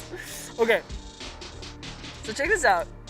So we voted on what video game we wanted to play. Because guys, this Friday, we're bringing back Video Game Fridays. And we're going to start playing video games again like we always discussed. Now that I have the Yoi mask, it's so much easier to wear so I can be more present. And I'm going to fix this mask, like I said, so then I can be me and be more present. But, so we did a vote on Discord. And for the time, at least... I'm actually surprised. I really did expect things to be more on like 5 o'clock, but the majority was in 6 o'clock and in 7 p.m. So I am sorry, Kyle and Mistake Boy. It looks like we're gonna be starting at 6 p.m. I'm gonna do 6 p.m. That seems like the fair out of all of them. We're gonna do it 6 p.m. every Friday. We will kick off the game. How about that, guys? And what is our first game? You might be wondering. Well, we also voted on that. And I forgot to add 2 games. I forgot to add Star Ocean Till the End of Time, which is something I've been wanting to play for a really long time. I also forgot to add Fisher Price Toyland, which is something I really want to play. But we'll get maybe there next time. I was really surprised about the results of this. And it's not done yet necessarily, so if you wanted to have a say-so on what game we play in 2 days on Friday, please go to the Discord. It's under on the left side, under Egg Quarters, under Town Hall. It's under Video Game Fridays. So, this coming Friday, it looks like we are gonna play Jak 2, which is fucking awesome. You guys are my people. I was shocked by that. I have been wanting to play Jak 2 for such a long time, but I didn't know if anybody would really known about it or would want to play it. I have a trailer of the game that I'm gonna show you. But I also really wanted to play Story of Seasons, and also we talked about WoW. And I really wanted to play Kingdom Come Deliverance too, but maybe we'll get there. So many fun things to do. And there's also the game that Saberlike suggested, Earthbound. I still really want to play Earthbound too. So we have a good long future of games to look forward to. Posture and hydration check. Thank you. I have been fixing my posture. Thanks for noticing. Okay. So by like incredible popular vote. Oh, Saber says I didn't vote because I didn't have a strong preference, so I didn't want to throw off vote for people who cared more. Interesting, okay. I still think it's okay to vote because even if it's a minor preference, it's okay. Or anything that would interest you more. That's kind of what the poll is looking for too. But I appreciate that. So yeah, we're gonna be playing Jak 2, which I'm so stoked for. Hell yeah. Let me show you guys the trailer. For those who don't know, I'm gonna turn down the music. Check this shit out. Let me get it ready. Give me 1 second. Take 2. It's so funny. The trailers are so old. I love them. You guys ready for this? Okay. Feast your eyes, man. Feast your eyes. Jak 2. Yeah. And I'm gonna be eating my protein bar as we watch it, so don't judge me. I've seen what metalheads do when they take a city. The destruction, the killing, the devouring.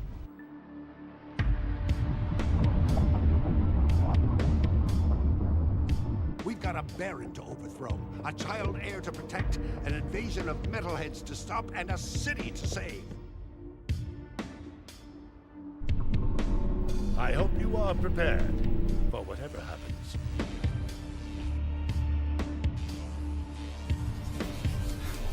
The metalheads are getting bolder every day. It's almost like they're testing our defenses. He's going to face the tests. No, he's gone to his death.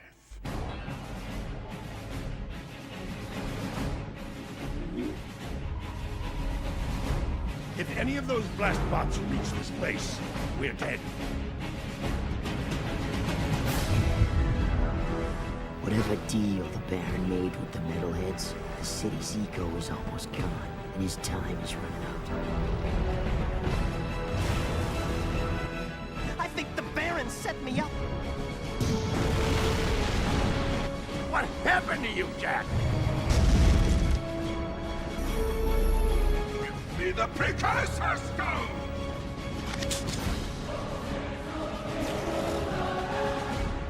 The city must die! We all die! Ah!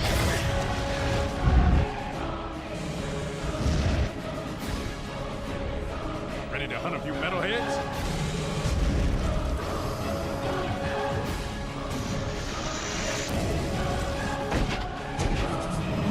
It's over, Jack. Your head will be my trophy!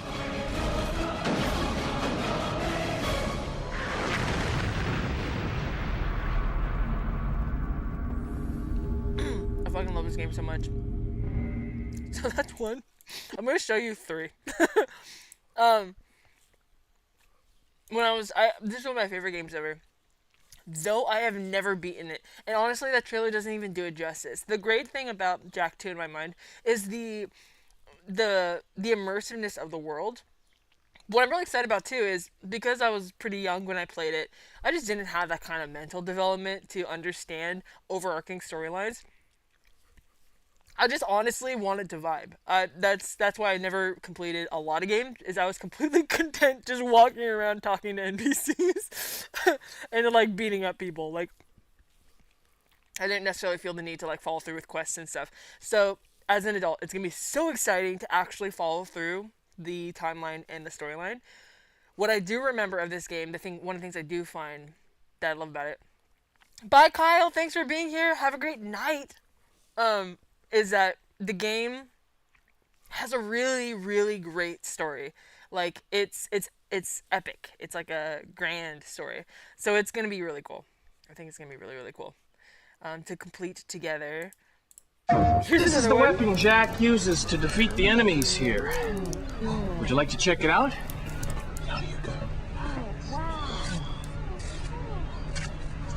Uh-oh, here comes the Crimson Guard! Is he part of the tour? No, he's not part of the tour. This world is better left to Jak. Rated T for T. Let's go take care of business. I remember that. I remember that ad. It was so good. Well, I think that's enough Jak 2 ads. I made a mistake eating this protein bar. But none of these ads really do it justice, too. It's such a huge world. You're in this giant city called Haven City. And it's dystopian. It's apocalyptic. It's in PS2 graphics.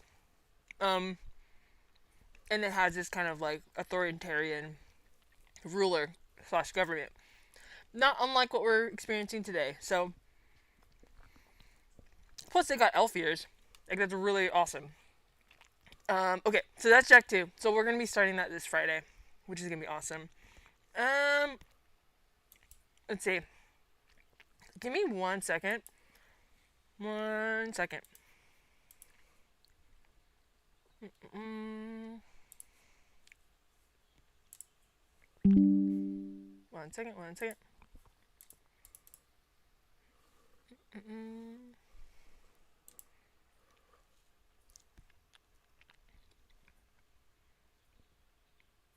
I think there's something really messed up happening on the stream. Give me a second. Check it. Okay.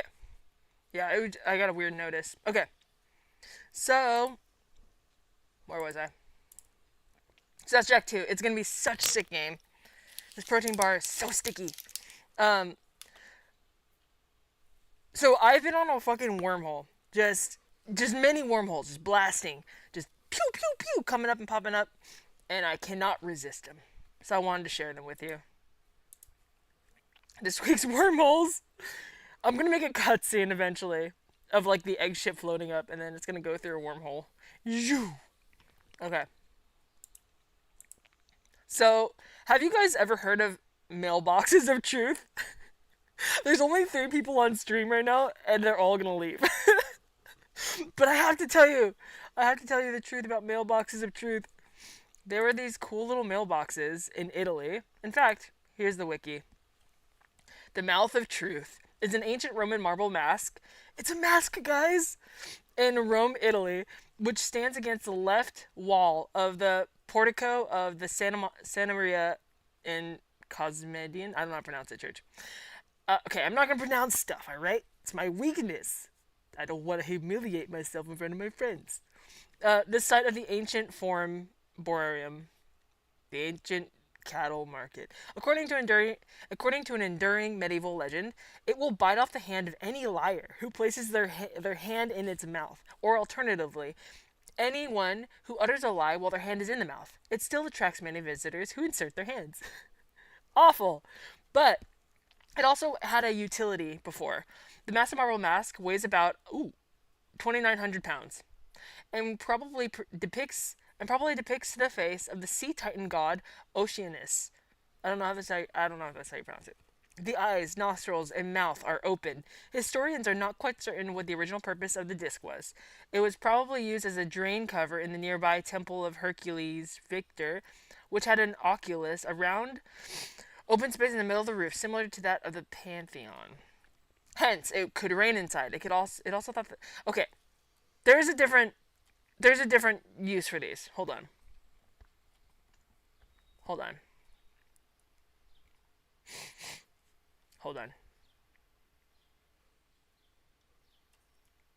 So there was a different... Okay, there's another one. These ones. I think I conflated the two. I thought they were the same thing. They are not. Okay. So these were the tablets that were posted on walls. And supposedly, if you wanted to tell the ruling party about some sort of crime that was happening, some sort of sin, that you could report your neighbors. You could send a letter into these mails and report them anonymously. Although you still had to put your name, unless you were reporting an official, then you were allowed to be anonymous. So there's the Mouth of Truth, which is a mask, which is cool. And then there was Mailboxes of Truth. So let's see.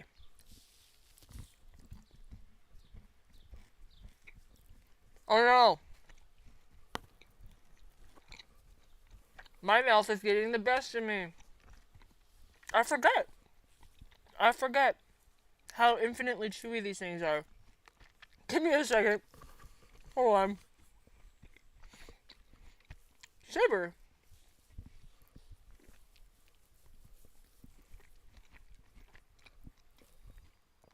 I should put...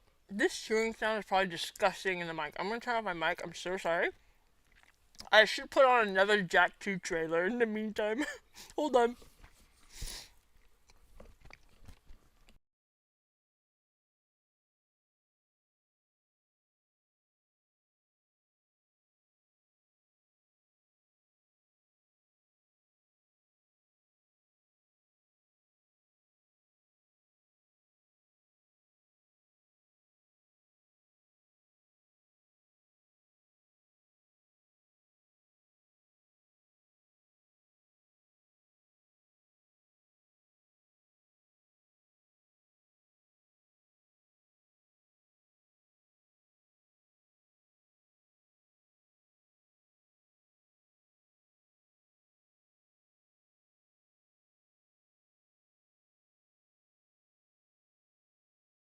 Sorry about that.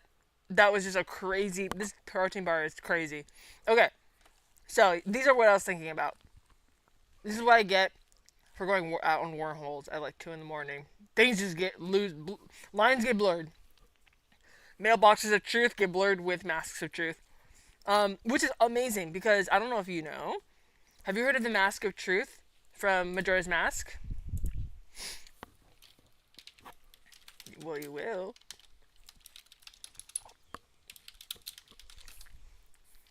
Look at this guy. Ugh, so fucking cool. You know what? It is kind of similar. I want to buy the wooden one. Okay, that's so interesting. That's so interesting. It's not really similar. This more looks like the Majora's Mask wedding mask. Let me show you.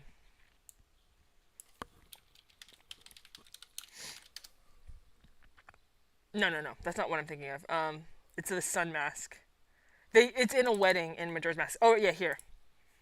The sun mask over here, on the left. I don't know if you can see it. Can you see it? Yes, this golden mask. The Italian Mask of Truth looks more like that. But anyway, I digress. So, through the Middle Ages and the Renaissance, Venice was known for its effective though strict legal system, forming parts of its legal regime, legislation.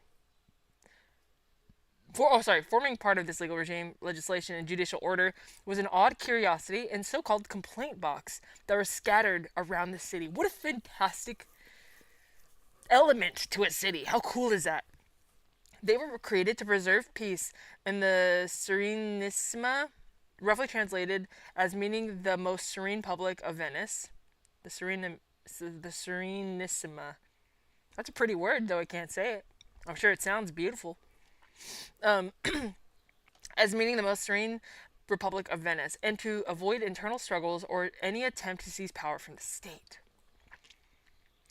These were the legendary Bocche di Leone, or lion's mouths, specifically designed letterboxes where residents could express their complaints by slipping handwritten notes through the thoughts of the wild beast.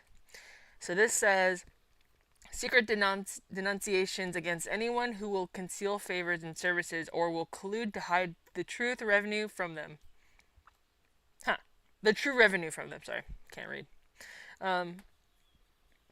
The Bocche de Leon then swallowed all the complaints, be they trade disputes, tax gripes, or public health issues, or even murder cases. All kinds of ancient accusations were dropped in these lions' mouths, but the most dangerous secret denunciation of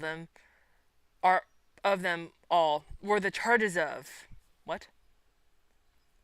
But accusers knew in advance that they might be given the punishment of the crime themselves if the crime they reported proved to be false. Sometimes these dreadful lions' mouths would even swallow the innocent. These righteous men would then have to walk across the dreaded Bridge of Sighs and never to be seen again. Crazy, right? So, who the fuck knows if this is what came up when I looked up Mailbox of Truth. So, gaze upon it. I don't know if this is the Mailbox of Truth, but it looks like it.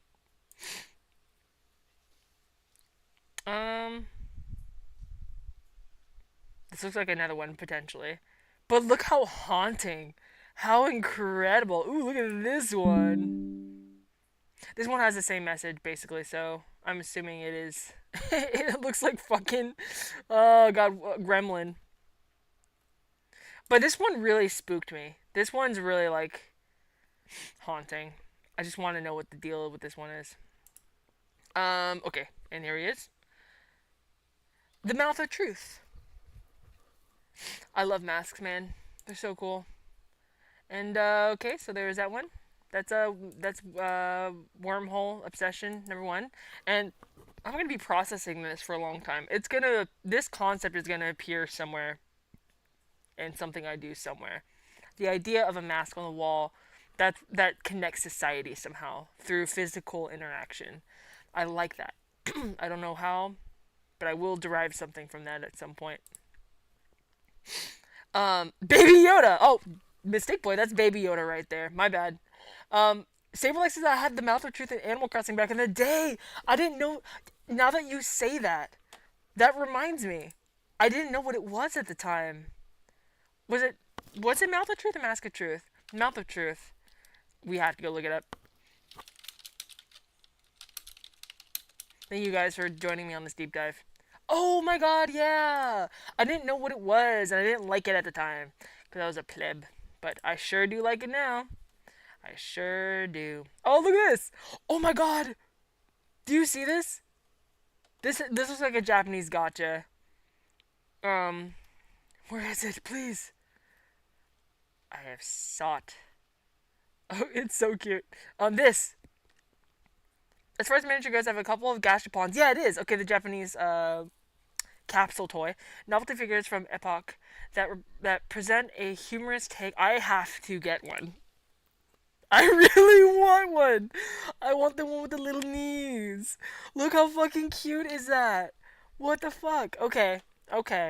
Add it to the piling list, I think, of physical things I want to possess one day. Because I'm very tactile. How cool! Wow. Love that. Okay. So, how are we feeling about that, guys? What'd you think? Animal Crossing is how I learned about it in the first place. So interesting. I don't remember how I learned about it. I don't remember. It just popped into my zeitgeist one night. Well, thank you. Okay. Are you guys ready for the second wormhole? The second very exciting wormhole. Have you guys heard of, wait, I need to keep that up. Have you heard of Mont Saint Michel? Mont Saint Michel? I'm sure I'm pronouncing it wrong as well. Okay, let me show you it first so you care, and then we'll go over the wiki. Look at this place. You've probably seen it on a desktop screensaver. That's how I learned about it. I was literally at work. I was like, what is that place? Look at this incredible fantasy-making, real-world place. The hell? Are you kidding me? People live here? I think like 35 to be exact. Look at these streets. Are you actually kidding me? So now maybe your curiosity is piqued, as it was lifted for me. It's a tidal island and mainland commune in Normandy, France. So it's 1/2 nautical mile off of France's northwestern coast.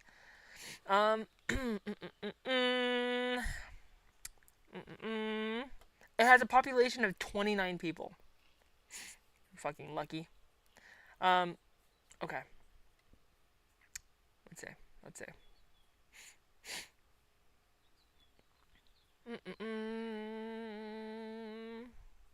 A small garrison fended off a full attack by the English in 1433. How old is this place? Formation. Okay. Now a rocky tidal island, the mount occupied dry land in prehistoric times. As sea levels rose, erosion reshaped the coastal. Okay, hold on. Hold on. Please hold. I want to know when it was formed. It's probably over here on the right, and I'm just running past it. Inscription, no.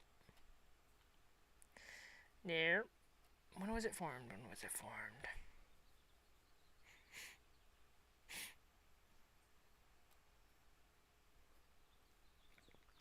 Before the construction of its first monastic establishment in the 8th century, the island was called Mont Tomba.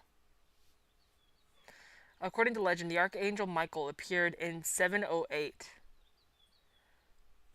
and instructed him to build a church on a rocky islet.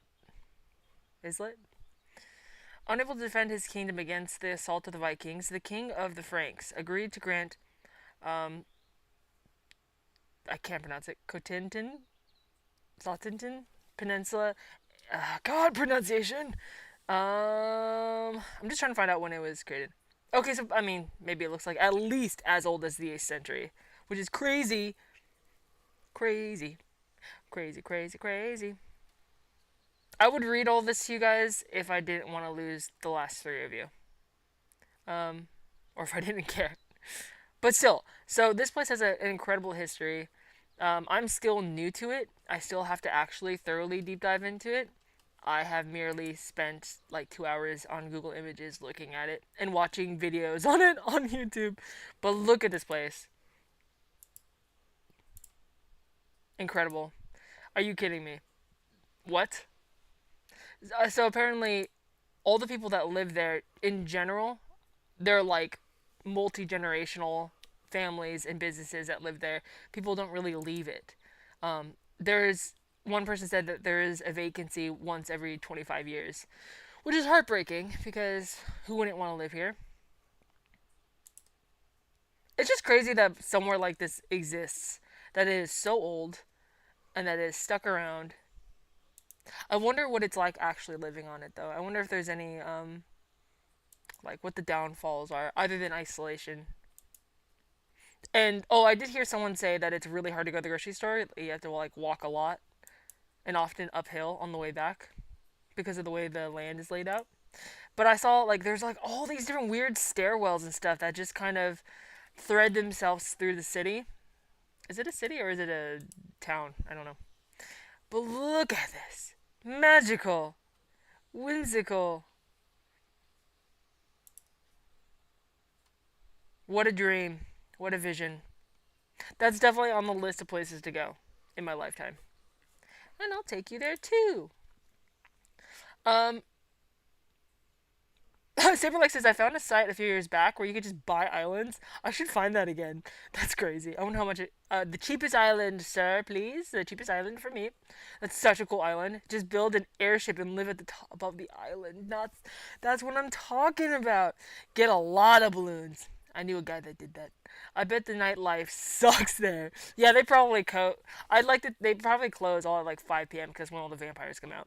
The vampires. How crazy, guys. Okay, there was also a deep dive I did about screw worms. Have you heard of screw worms? Don't. It's not for the faint of heart. It's probably one of the worst creatures I've ever seen. And guards who hold the nightlife for old spooky castle is awesome. There's vampires and guards who hold torches and say, "Who goes there?" Mistake Boy is the historian of all spooky castles. He holds the sacred knowledge. That is funny though. But yeah, I won't disturb you with what screw worms are.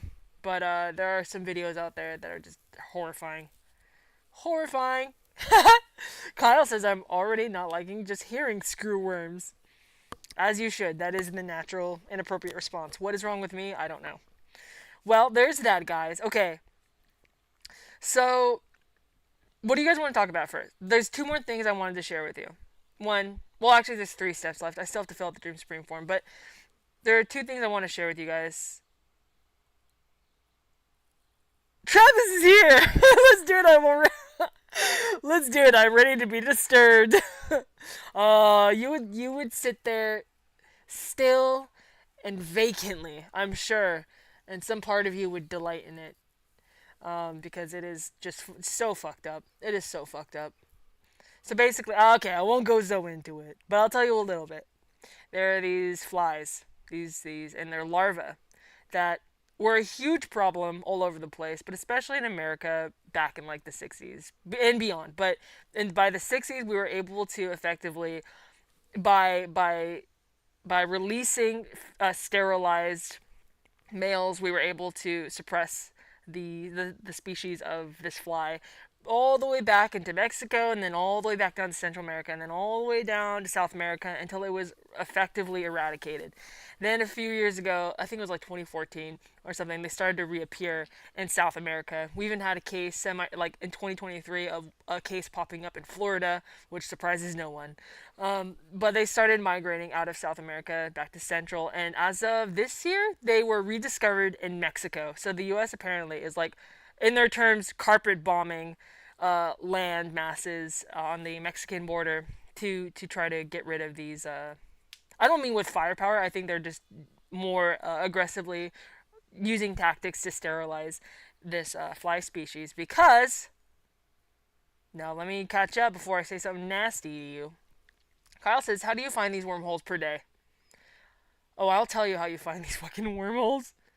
Oh, I thought you were talking about the holes that the screw worms create. Oh, you're talking about the holes in my brain. Oh, I see. The wormholes. How do I find these wormholes? Good question. I just kind of open my third eye and just wait for information to fly in. No, I really can't. I couldn't even tell you. A word in an article might send me on a YouTube deep dive, might send me on a fucking historical hunt for something.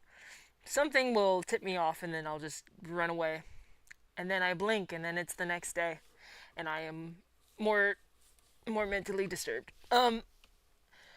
Mistake Boy says, I like most worms in theory. Worm benefit of the doubt. Oh, yeah. This is not anti-worm propaganda. I love worms, and so should you. Worms are cute. They do a dirty job, a dirty, thankless job. They're harmless. and these ones, the screw worms, they're not even worms. They're larvae. So so let me tell you about them. So you could have a wound on your leg. Oh yeah, Travis coming in with that squiggly worm.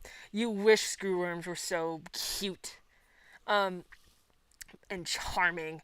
But so these flies will lay their larvae up to like 400 at a time.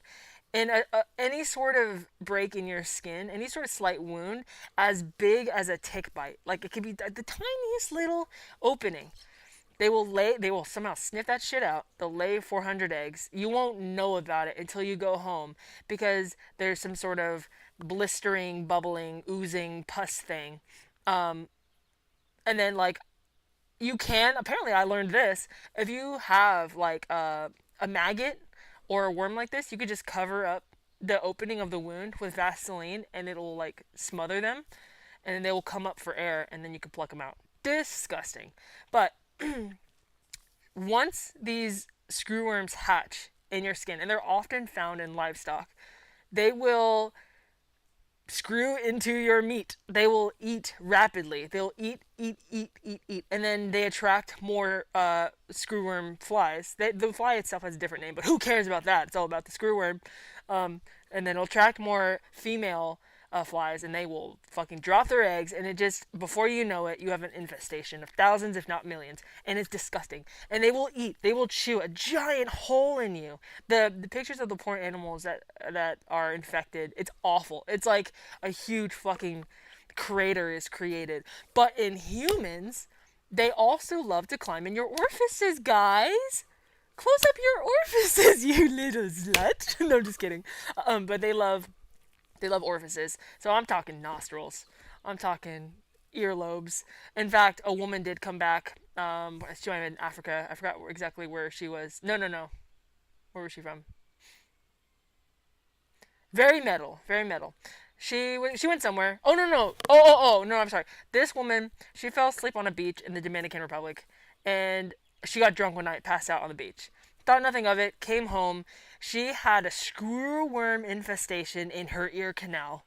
No.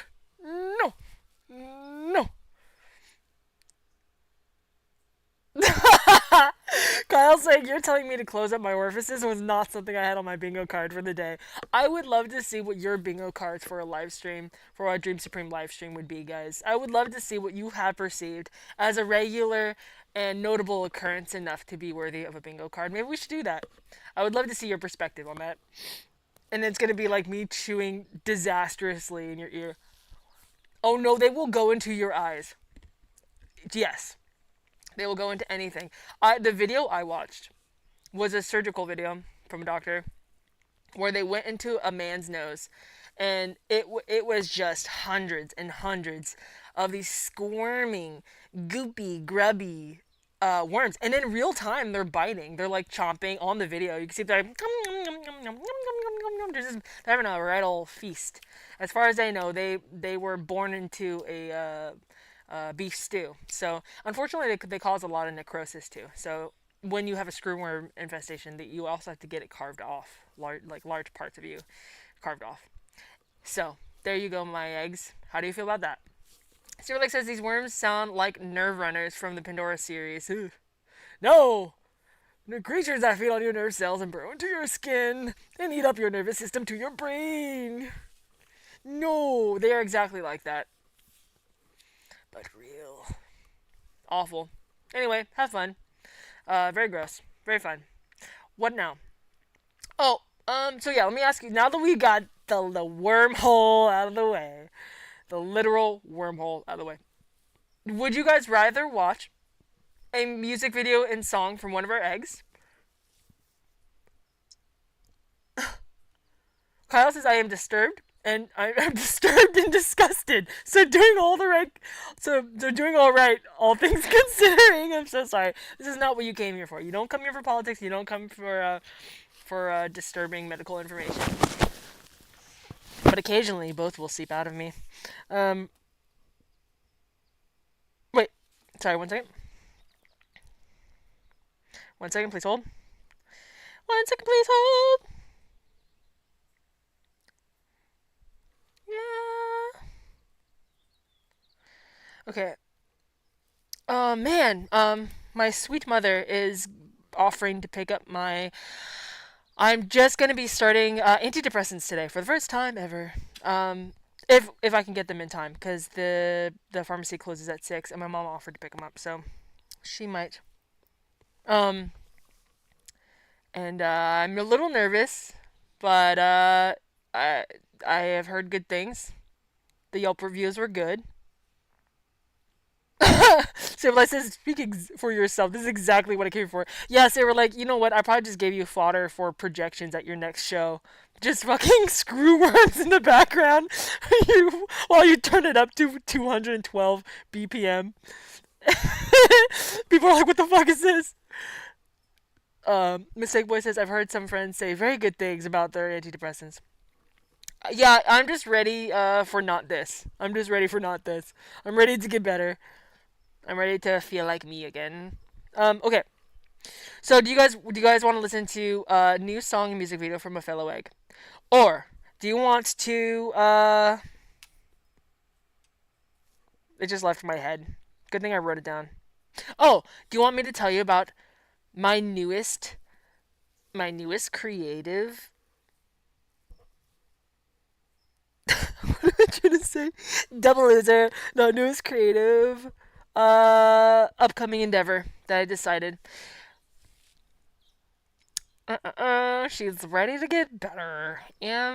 Aren't I ever? Yeah, it sucks. It sucks. Tired of being traumatized. Tired of being fucked up. Yes, Saberlike. The Butthole Surfers used to get like surgical training videos and play them during shows, sometimes backwards. That's gross. I do like endeavors. Okay, guys. So, Mystic Boy, this is actually going to be up your alley, I think. So I should say this now before you leave the stream for some reason. Okay. So, last stream, Onokyo asked me, where do I see YOLKNESS taking me, or where do I want to take YOLKNESS? That question I didn't know how to answer on stream because I haven't thought of anything like that in a really long time. I've just been in survival mode. Oh god. Mistake Boy says my longtime bandmate wouldn't stop watching pimple popping videos in the studio. Oh god. Yeah, you know, of all the body horror modification stuff that I'm interested in, popping pimples, that just is that doesn't do it for me. That disturbs me. I don't know why. I don't like the sound. I don't like the look. I don't like the velocity, the violence. I don't like any of it. Oh, but yeah. So Onokyo proposing that question, I could not stop thinking about it. I have thought about it every single day. I am not kidding you. Since the last live stream, I've thought about it every single day. And just when I thought I had an answer, I thought about it some more, and then I didn't. I've been struggling so much with feeling lost and aimless and like disconnected from anything I'm doing. The limited time I do have to work on any projects has been so dedicated to like the live stream or Patreon or the fear of losing both of those things. Like the fear of not knowing what is good or what is bad.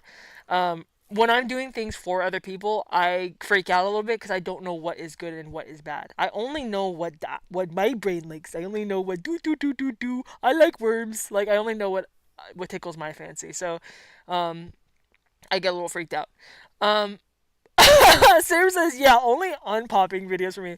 I envision like high definition real estate videos, you know, where it's like slow motion, there's some peaceful like elevator music in the background, but it's just a mountain pimple. It's just a giant pimple. That's what Saberlike likes.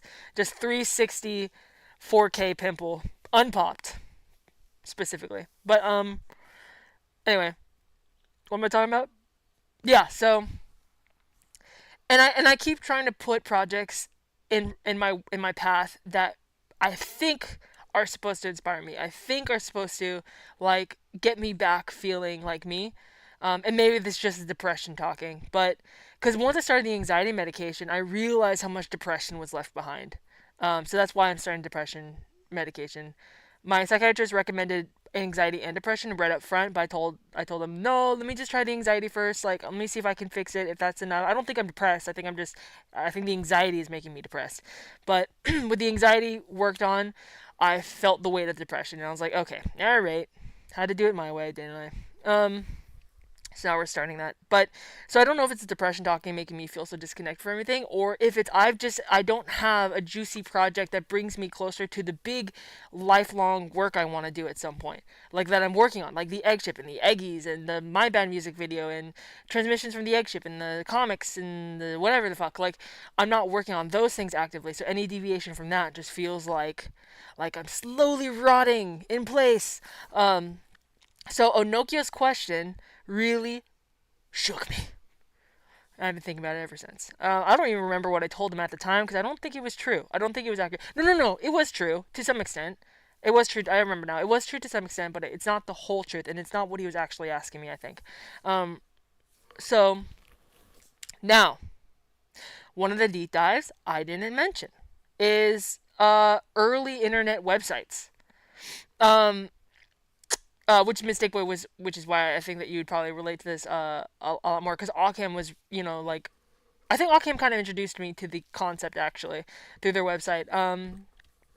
Just going back to old methods of website design, the simplicity of it, and because I watched this whole documentary on the old internet, and it highlighted to me what is missing for me, and what is so agitating about being a content creator is it's the heartlessness of it, the lack of community, the sort of like everything is an advertisement, and when it infiltrates the way you do content, pre-scroll, yes, I liked when pages had bottoms. the discoverability, yes, exactly. The way that it felt like you were going somewhere, the www Wild West, yes, exactly, you get it. I miss that era so much. And like web rings and stuff. I remember how it felt when you couldn't just go to Google Images, or I couldn't, and look for Sailor Moon stuff. I had to like get lucky. I would literally just shoot in the dark and be like www.supersailormoon.com like .net. I would just try out different websites until it got me to a Sailor Moon related website, and then I'd go to their web rings, and then I'd find all the other Sailor Moon related things, and I'd and then I'd save pictures from those websites and print them out and put them on my wall. That is how I got around. So, okay, one second. This is all converging because I've long been, especially since I left Instagram, confused. Like, that was my main platform. I hate TikTok. Like, what am I... But even Instagram felt like lacking foundation, lacking roots. And even with my own website, I don't really know how to make the most out of it. It's just there. And it's stylized, and I'm afraid to mess up what stylized elements I do have. But when I started, I don't know if you guys remember when I created Audacity, the hot air balloon character. I think I showed you. Let me see if I can show you again. I was so proud about this because my point is, when I created Audacity, I wanted to make an interactive, clickable website, kind of like a video game, but to sell artwork, like art pieces and stuff. But that was so, like, I knew I was going to get there eventually, but I just thought that was going to be an Audacity thing. The Audacity Curiosity Shop. Let me see if I can show you. Thinking it's home. Please hold. Where did I put it?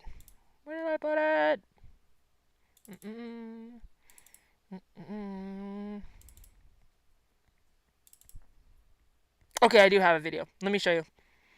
Okay. Give me 1 second. Please hold. We're gonna do media source. Sorry, guys. I know this is just super exciting. It'll be worth it, I swear. Okay.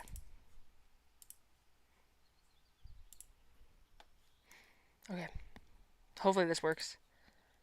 Okay, you see my Audacity balloon up there? So this is my character and the hot air balloon, but I wanted this to be a website. Like this little hot air balloon would come out of nowhere and open up and be like, hello! And then like a little chat bubble would pop up, and you could buy my artwork or anything that wasn't in my like my merch shop would come from this character. And there's a mini me in the background. I don't know if you can see. I'm a doll on the shelf. But I also want to make comics about this character and just have like little Easter eggs on the website where you can learn more about her. Like if you click on the right thing, a cutscene will happen where she's making tea, or she's charting out the map with her compass, or going to bed, or having a thought like of loneliness or something, you know. And so sorry, I just really like looking at it. I just like it so much. Look at her go. Look at, I was so fucking proud of this. I was so obsessed. I wanted to do what shook me this past week that I've just been absolutely obsessed with, and I don't want to get look at the little doll me. I don't want to get obsessed with another new fucking thing. But I want to that's her little bed. I know it doesn't make sense like how she could sleep up there, but that was a great thing about 3D modeling and environments back in when I was a kid. Things didn't have to make sense. Your imagination filled the gaps, okay? She folds up like a little origami, all right? So that's Audacity. So I want to do this with my website. I want to create interactive I want to create an interactive website where you're on the egg ship and you can click around and run around, and I want to do like an Eggi creator generator thing where you can custom make your Eggi, or I would have your, like for example, like Mistake Boy, I know what your Eggi looks like, so I would have your Eggi pre-made, but in this art style, in like PS2 art style, mixed with like what is that term, like deep fried old internet, a little deep fried, not too much, just for texture, but have a point and click adventure experience on my website on the egg ship where you can run around as an Eggi and you can even chat to each other. Like if multiple people were online on the website, then you different Eggies could be talking to each other. And if you wanted to come talk to me, you can click on the ladder and go to the top of the egg ship and submit an anonymous message to me or ask me about something. And just like anything you need to know about me and my projects, you can find on this egg ship clickable interactive thing. So something like this, right? But also mixed with the flavor of this. Hold on, get out of here, wormhole. We're not talking about you. Look at this. Does anybody remember this?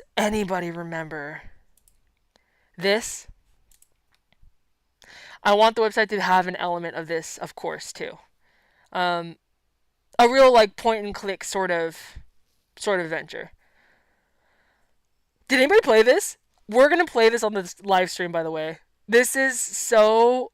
I need to buy this game. I need to have like a poster of it. I want to wear a shirt of it. Okay, Mistake Boy, this game is so fucking rad. If you look over here to the left, you can build stuff. If you look at the bottom, you can race a car. If you look over to the right, you can paint something. For someone who fucking hates cooking, I loved the top right one, and I'm going to show you that right now. So please enjoy. Yes, exactly, Mistake Boy. Early 90s, late 90s, early 2000s. Let me show you. Learning in Toyland.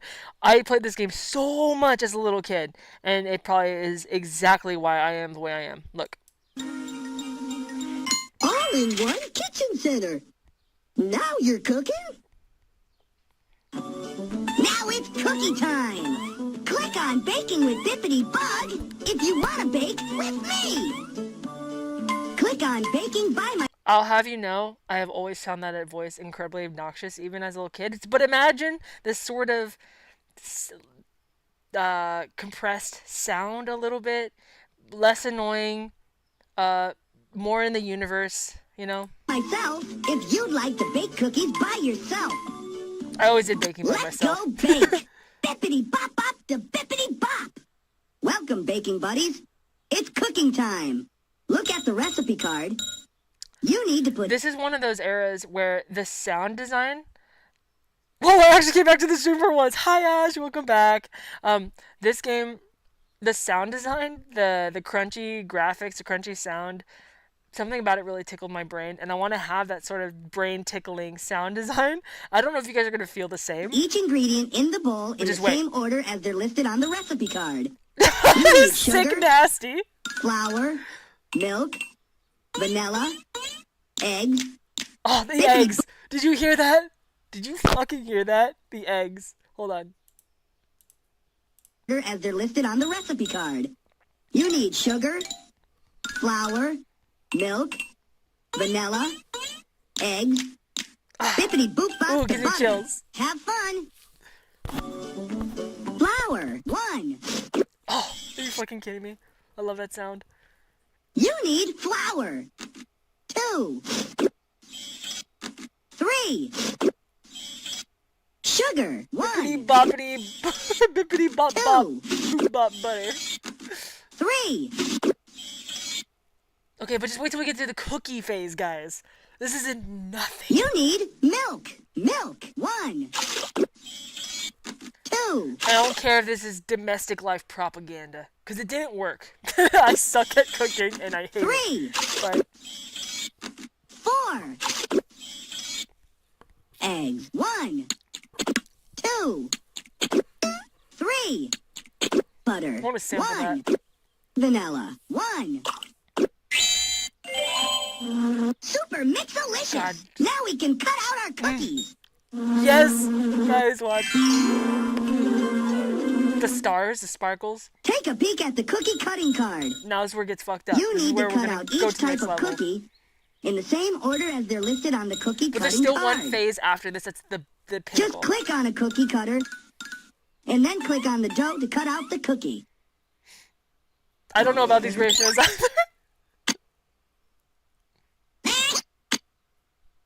That click?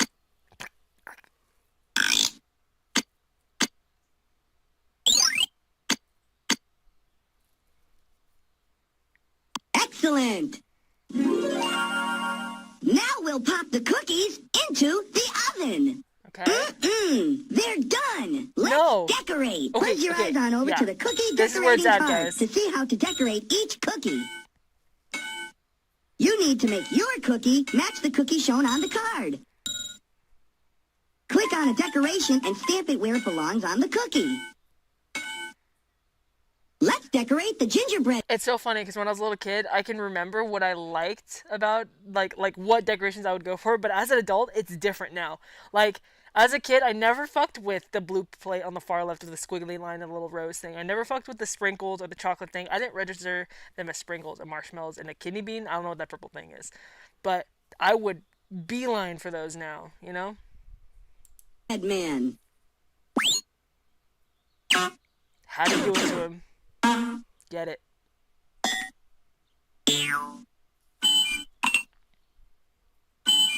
Excellent. Okay, so some of these sounds are a little crazy, I do admit.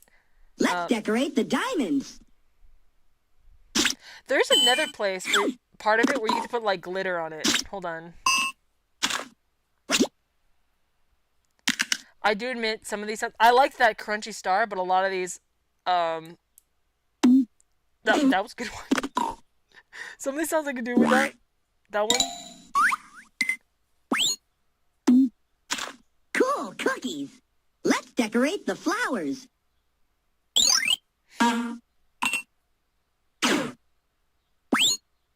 Cute. That's what I'm talking about.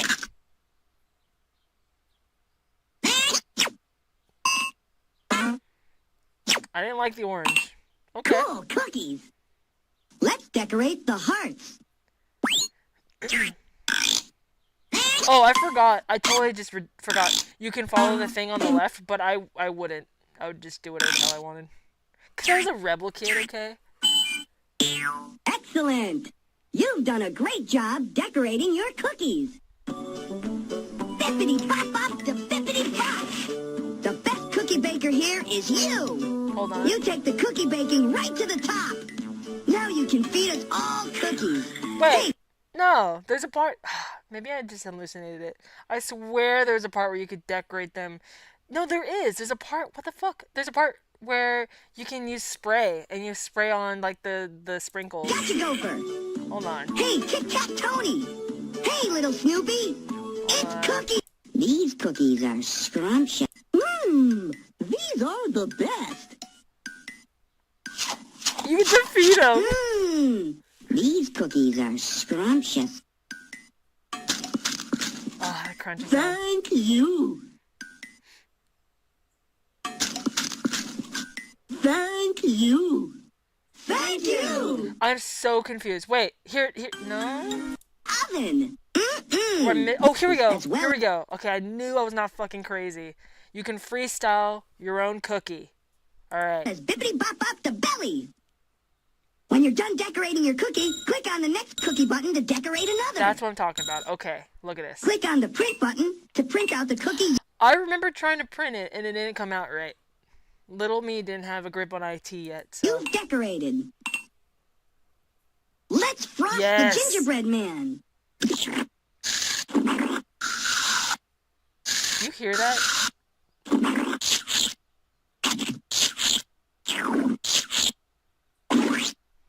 We have a Jackson Pollock on our hands.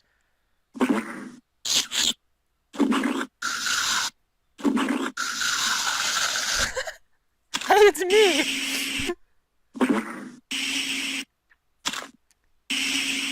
Such beautiful sounds.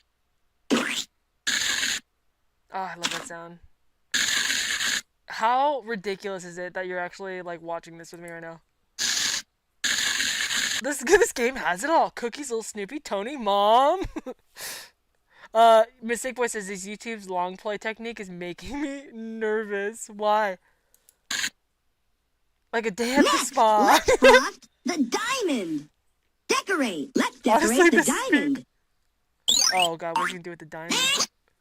Okay, I don't want to go too crazy because I want to play this with you guys. Okay. All right. But look, you could also assemble stuff. I don't want to overwhelm you with delight, but Did you hear the news? Now at Boost Mobile, we're offering unlimited talk, text, and data for only $25 a month, even for a single line, forever. Very good. Forever? Good Yes, idea. forever. Oh, talk about sounds, Mistake Boy. Buckle in. Look at this. Oh, you matched all the shapes and colors.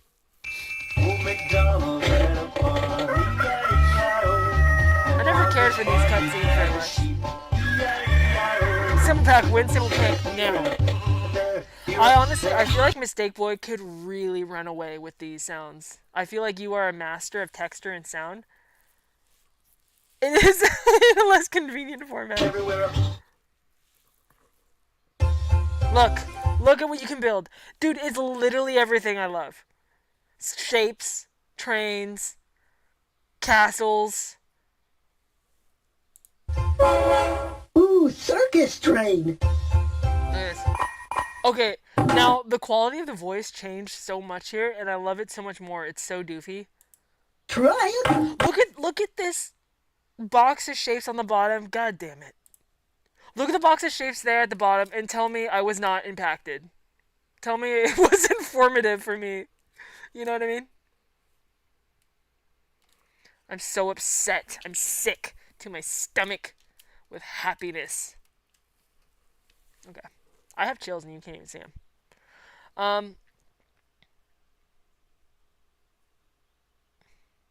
Mystic Voices, I just watch a lot of people who are way better than me and do it.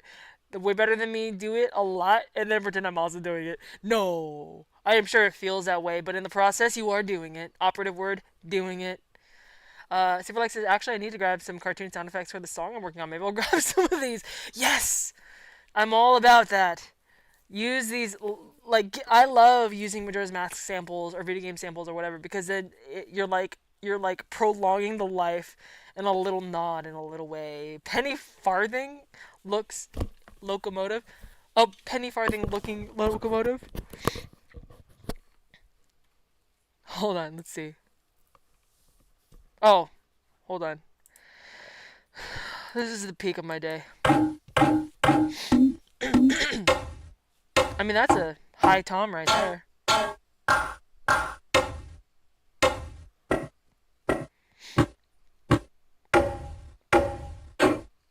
Tell me this isn't percussive. And I will say you're a lie. Try again. Those little gray ones would always stress me out, though, for some reason.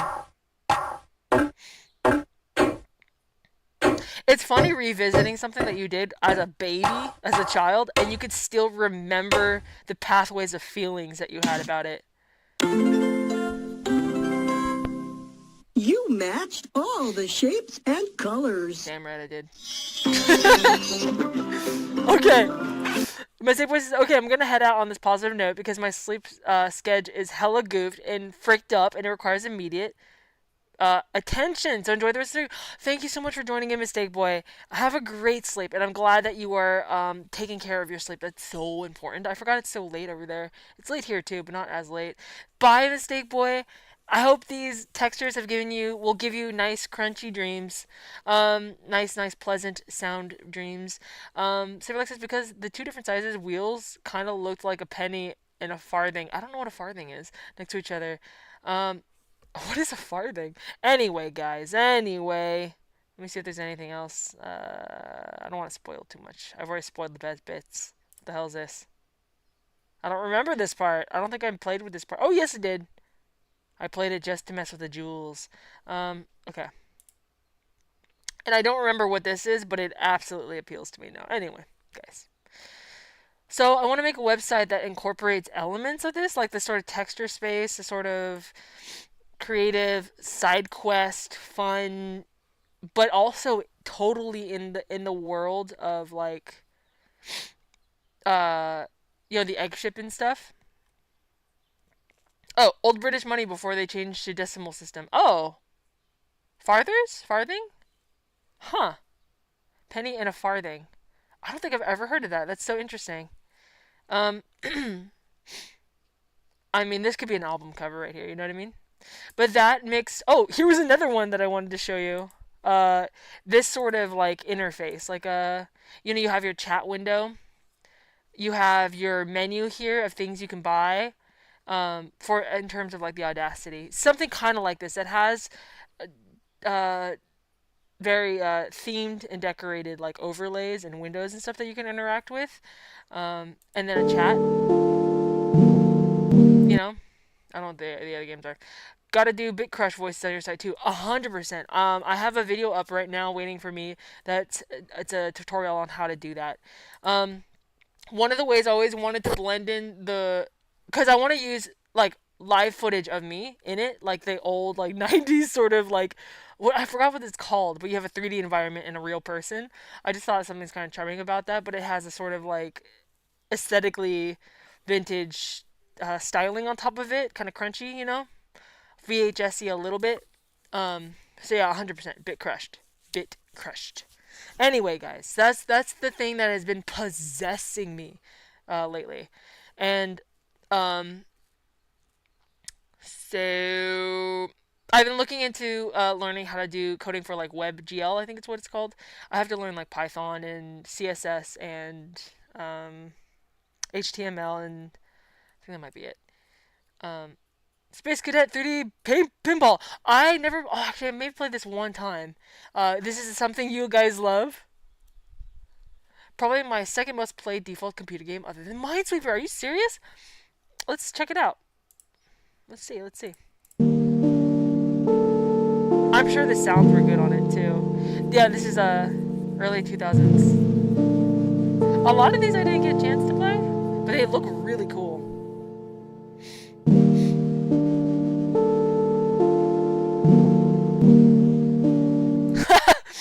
Saberlike says, I got to a point where I was seeing Minesweeper when I closed my eyes and figured that was a sign to take a break. Yeah, that's how I felt about RuneScape too.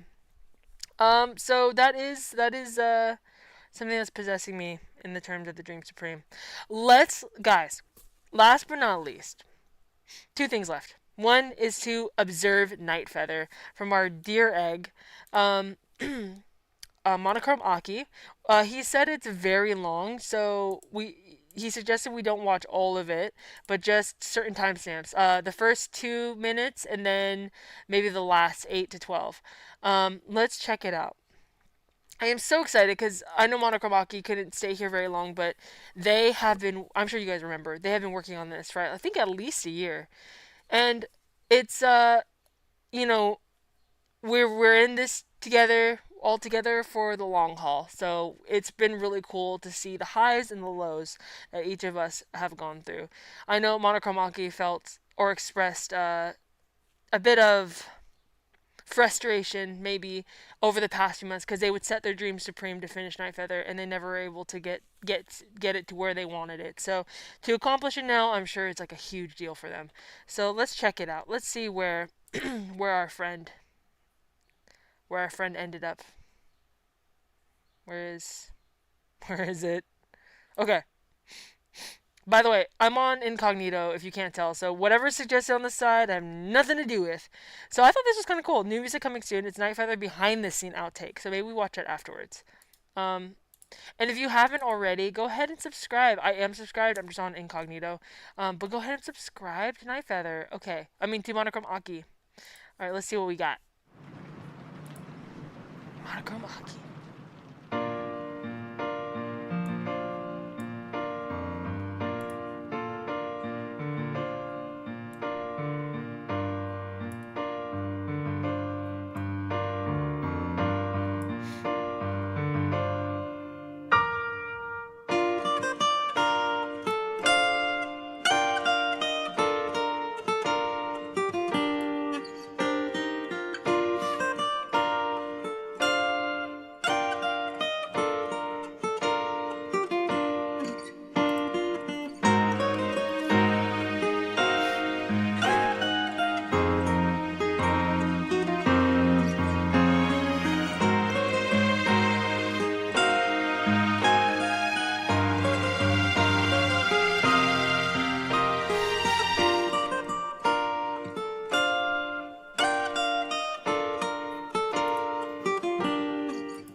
He said to watch up into 2:20. We did go a minute over what he recommended, but that's so fucking cool. And then he said from 8 to 12. So let's see. He said I fucking awesome so far. Like it's so beautiful. And I was like, wow, it's so symphonic. And then I saw symphonic metal. Yeah, of course. But I really like how it started off with acoustic. It's so different to me. It's very interesting. And then it turns into electric, of course. So cool. I could definitely see why it took him a long time. Yeah, let me just see where he recommended. And then 8 to 12, 17. Okay. So we'll go to 8. Ah, so cool. Congratulations, Monochrome Aki. Like, this must feel so great.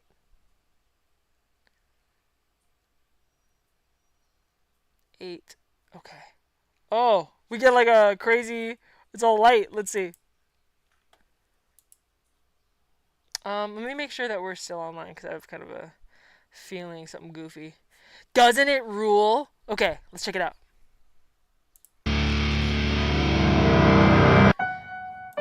Oh shit.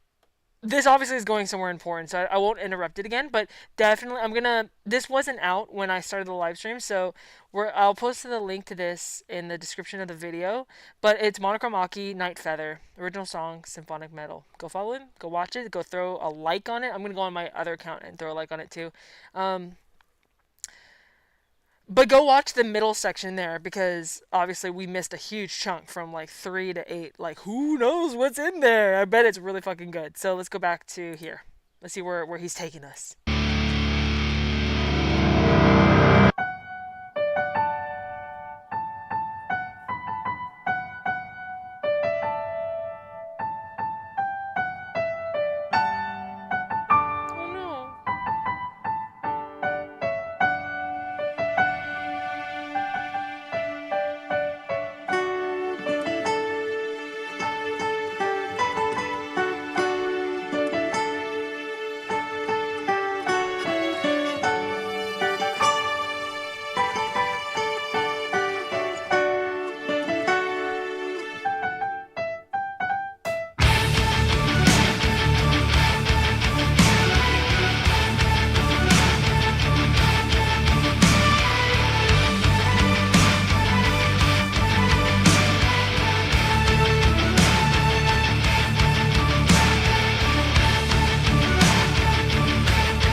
Oh, that was a cute end.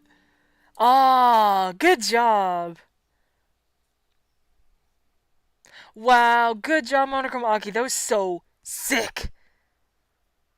Okay. It's so intentional.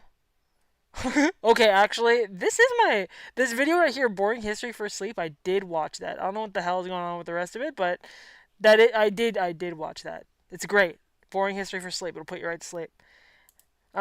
Monochrome Aki, this is incredible. What a feat of work. 12 minutes. Thank you guys for watching that. Yeah, bravo! Bravo! Can I give a confetti? Yes, I can! Oh! Monochrome Aki is continuing. I do want to hear that, but I don't want to take too much away from their content. So, if you want to see more Monochrome Aki, please go to his channel and watch his videos so he can get the view. That was so cool. So, I loved how intentional and how much love was put into it. And the melodies were so beautifully crafted. A lot of care. And you never know what something called Night Feather is exactly going to sound like, but especially with the more delicate melodies, I can feel, I don't know, I'm getting some sort of like impression about why. I wonder why it's called Night Feather. Man, I wish he was here so we could ask him questions. But maybe I'll be able to contact him afterwards and then see if he has anything he wants to share with us about it, or maybe we can bring him on a different time. But Monochrome Aki, that was awesome. Bravo! Yay! Thank you guys for watching it with me. Now. So like I said, the link for Saberlike and Monochrome Aki are actually gonna be in the link in the description of this video once this live stream is over. Now I think we kind of got almost everything on the docket, but I do want to do one thing, and you know what it is.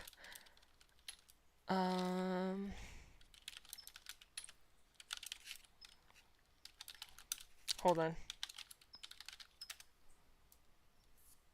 Okay, good. I have to pay for my website. I have to pay for it. I was afraid it wasn't going to be up right now, but it's still up, so I need to complete the payment. But anyway, 1 second.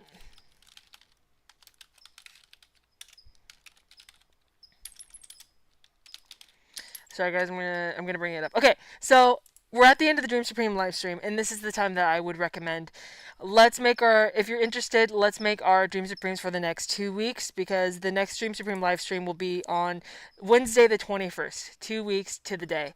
We will also have our first Video Game Fridays back this Friday, and we're going to be playing Jack 2. That'll be at 6 p.m. PST. So let's go ahead and let's go ahead to our Dream Supremes. Shit, hold on. Okay. So one of the things, especially after yeah, I missed the video game live streams too, Saber. Thanks for saying that. One of the things that I was really inspired by your situation, Saber, was to really reflect on in my life and in my project to figure out what is working for my goal and what is not working. Because I'm also stuck. I'm also kind of plateaued, and I don't know if I'm working. It's that work smarter, not harder question, maybe. I don't know if I'm working smarter. So I need to kind of get a little more grounded with what it is I want to be doing, and what my big plan is, my big goal, because we can accomplish a lot in our lives. We really can get our life somewhere that we are fulfilled and challenged and creatively engaged with. We can get there. It just takes Dream Supreme. But it just takes a lot of focus, willpower, dedication, and practice, and falling off is a part of the practice. So for this Dream Supreme, I'm going to have that in my mind. What is working and what isn't working. So I'm not going to fill out the rest because, actually I guess it's necessary. I made it necessary. Okay, move the shit away. Okay. YOLKNESS. Okay. What is your Dream Supreme for this month? So initially, my Dream Supreme was to... Do you like how I don't even know? Let me see 1 second.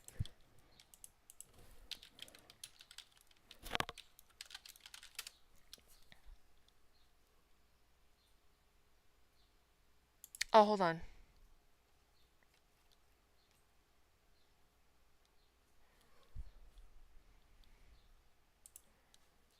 Okay, hold on. Where is my Dream Supreme?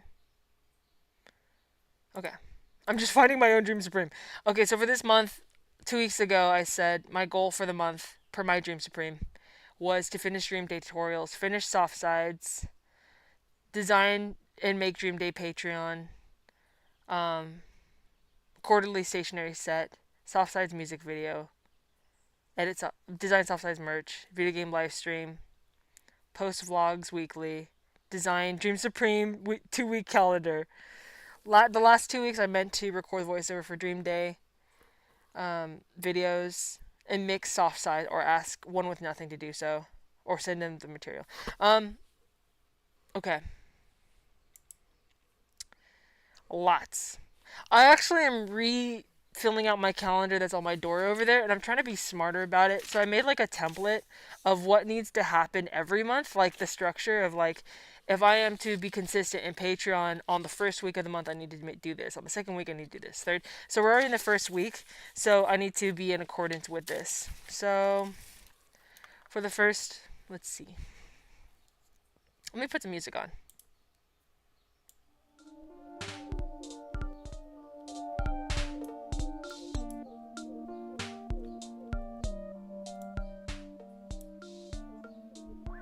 Okay.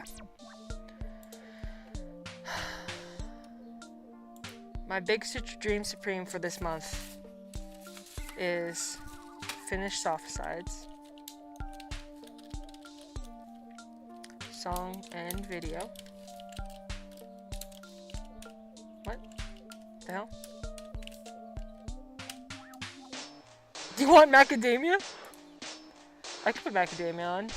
I could put macadamia on for you. Let's see. There's also loosely. I don't know how you feel about that. Hold on. Please hold. Audio. Where is it? Audio. Where the fuck is it? I guess it's macadamia. There you go. Oh, I'm so glad you like macadamia. I also like macadamia. I should finish that song. One thing at a time. Oh, the cool thing about wanting to make an interactive website for Audacity Curiosity Shop and also for my website too is I want to make like an EP of like background music for different times of day in the egg ship. So if you're logging on at nighttime or daytime, there'll be different music. Kind of like macadamia, like some new kind of jam. Okay, let's finish soft sides.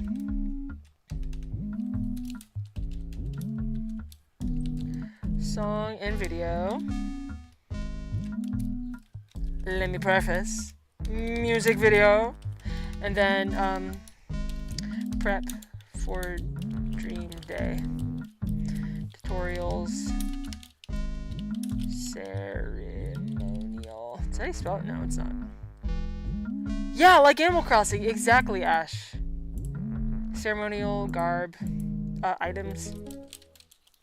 Prep for Dream Day. So the idea of Dream Day 2, by the way, is we need to prepare the items. Like we need to make our garb, the pendant flags, the picnic blanket, whatever food item. Like figure out whatever food item we're gonna make, stuff like that. That way, when the jack-o'-lanterns are ready, we are ready, and that way next year we will have the garb ready. Like we could just be like, oh, it's Dream Day. Like we need to plan it, you know. Okay.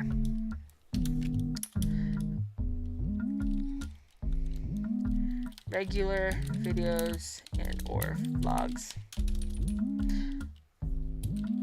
No, I'm still gonna go for video or vlog 1 per week. And then there are other ones. Funny how I don't remember.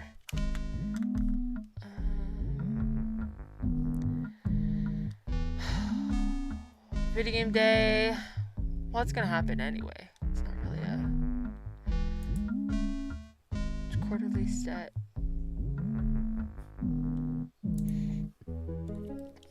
Patreon videos. Patreon stationary set. Work out consistently. That's not how you spell that. Consistently. Work out consistently. Let's see. So by the month. So it's May. Okay. Finish offside song and music video. Prep for Dream Day. Maybe even have Dream Day. Video or vlog per week. A video or vlog per week. Patreon videos. Patreon station videos. / photo posts. Work out consistently. What else?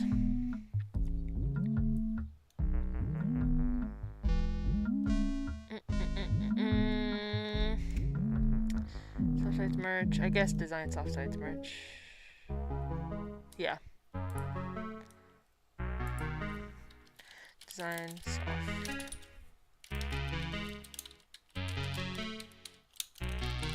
Okay. Those are the month plan. And so what are the goals do you want to accomplish in the next 2 weeks?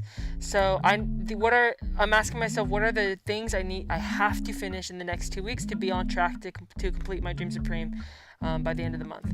So the next 2 weeks, I will already be almost through the month. It's kind of a short month. No, it's a normal month. It just lands weird on Wednesday. So next week, the 14th. The week after that, 21st. The week after that is the last Wednesday of the month, the 28th. So it's not like I'll have 2 weeks and then 2 weeks in a month. I'll have 2 weeks and then a week. So I need to get a lot done in the next 2 weeks to accomplish all these goals.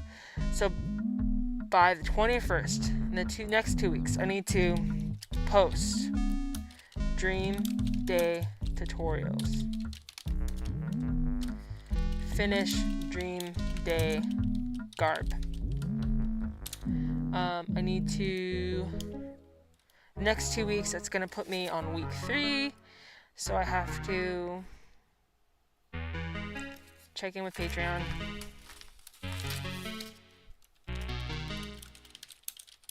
Post. Actually, I'm going to break this up into week 1 and week 2 for my own sanity. Week 1.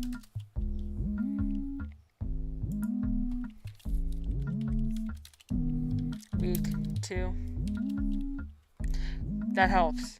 So between now and next Wednesday, post Dream Day tutorials, post vlog. Week 2, Patreon check-in post.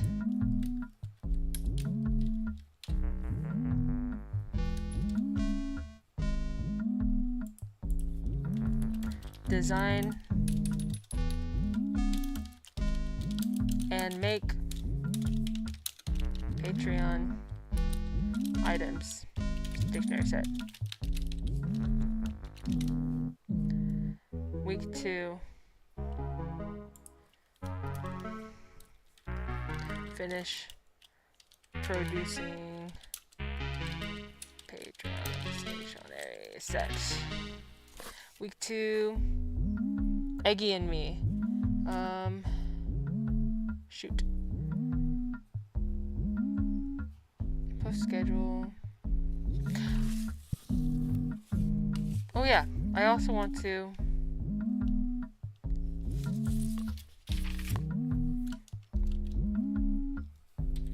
post stream. Nah, that's too much. I'm not gonna do fucking that. Okay. Design, plan theme, design for the month, post schedule, design, make. Oh, week 2, week 1, I guess. Promote Patreon theme on social. So anybody that wants to jump in on this month's goodies can have a chance to.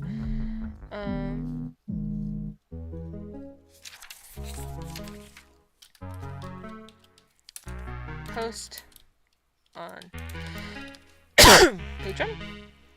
And I have to send tracks to One With Nothing for soft sides.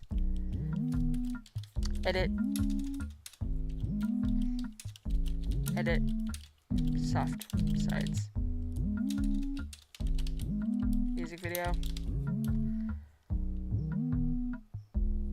Week 2, Patreon check-in post. Finish producing Patreon stationary items. What else? Week 2.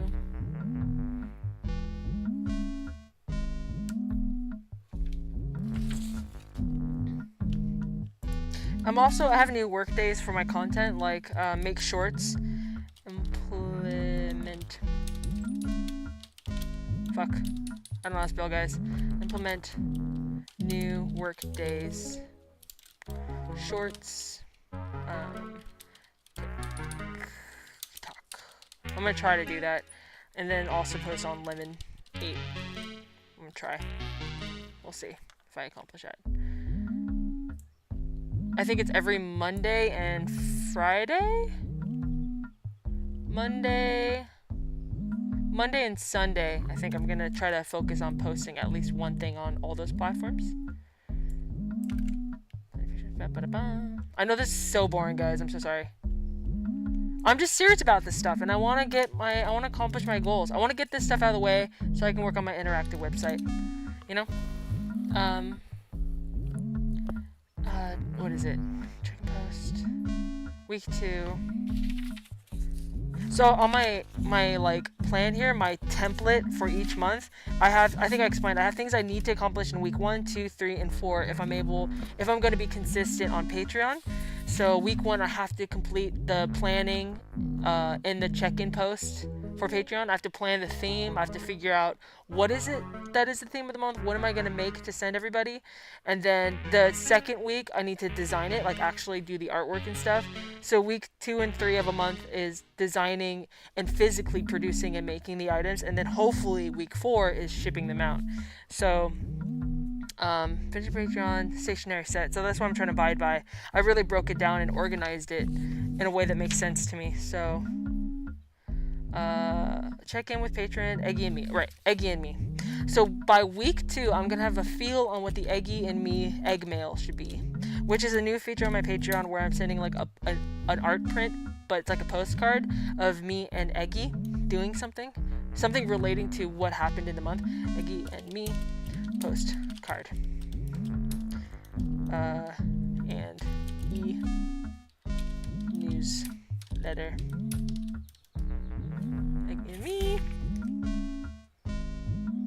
Make promote Patreon socials. Okay. Promo Patreon on socials again. And by the way, Patreon, not just for the paid tiers, but I'm trying to build the free tier too, because it's nice to have another place for Eggies to congregate outside of all the other social medias. So I don't want anybody to be shy or like turned away from Patreon just because they think it's going to be behind a pay tier. Not everything is. Implement. Okay, I think I got everything. So, okay, week 2. I need to finish Soft Sides music video. No, edit Soft Sides music video.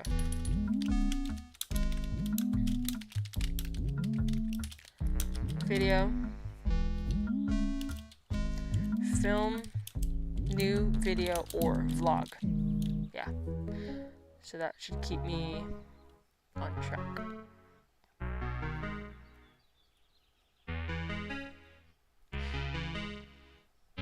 One of these days I need to fix my mask so I can wear it more. It's such a bummer to not be able to wear it more. Okay. I'm hurting my own head and eyes. I'm not even looking at chat. I'm sorry. What is anybody saying? Nobody's saying anything. Okay. Not boring, inspirational. Good. Okay. Glad to hear it. Thank you. I have to stay focused because the big thing is I just want to make... I was so close before. I don't know if you guys saw it or remember, but I used to make virtual reality vlogs, 360 video vlogs, and I started to involve the egg ship more. And I started to make videos on Instagram from the egg ship, sitting on top of the egg ship or in the egg quarters itself. And I was so close to doing the content I really want to do, and then I just got swept away. So I'm trying to get this music video done. Oh, there's also something. I'm gonna add this just so I remember. concept design interactive website.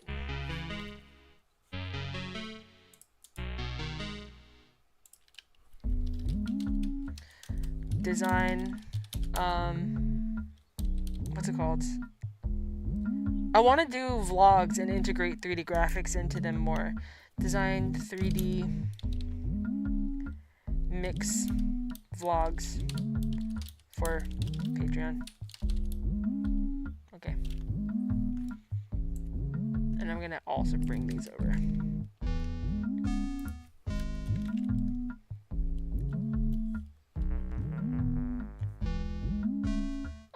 Ash's, yeah, sorry, I started writing too since it kind of felt like body doubling. Oh, no worries at all. You do you. I don't know if you mean like making your own Dream Supreme or writing something. Either way, that's totally fine. Saberlike said, I remember the 360 vlogs. Those were fun moving around on my phone. I'm so glad you watched them. I am so passionate about virtual reality. It's too expensive for me to afford like a virtual reality set, like a headset, but I didn't need it. I could just make it and use my phone. And I thought that's so cool to be able to make virtual reality content for your phone. The only reason I stopped doing it is because, I think I said this before, but Samsung makes the 360 cameras that I have, and they had a proprietary software that is the only software that can stitch that kind of, in particular, that 360 footage. Because when you film 360 footage, it's flat, like a globe is flat, and then you have to have a software to stitch it into a sphere again. And they're not all the same. Like, they have their own like codecs, like they have their own, like I said, proprietary software that is responsible for accurate stitching, and I haven't figured out how to fix that. So I stopped filming because I couldn't stitch them, therefore edit them and produce them, and it made me so sad. But I desperately want to do that again. Something I've been also really, I think I just want to, I need to finish. I'm gonna add this too. This may not get done, but I need to just add it for my own sanity, so I can keep adding it. Design inside of egg ship. A long time ago, I wanted to make like ASMR POV videos inside the egg ship, just like, you know, cooking eggs in the egg ship, or ASMR egg ship sound. So you're just like different views of sitting in the egg ship, and it's like the background of the egg ship sound. Just like fun shit like that. So I need to add that too, because I might not finish the design. I might not finish the design of the interactive website, but I can start on it. I can spend an hour in an afternoon sitting in the chair and working on these things, because that also is fun. So I say that so if you feel like just adding things onto your thing, it's good to, it's important, I think, to like specify what has to get completed and what is just something to add on. Speaking of, I'm gonna get something really quick.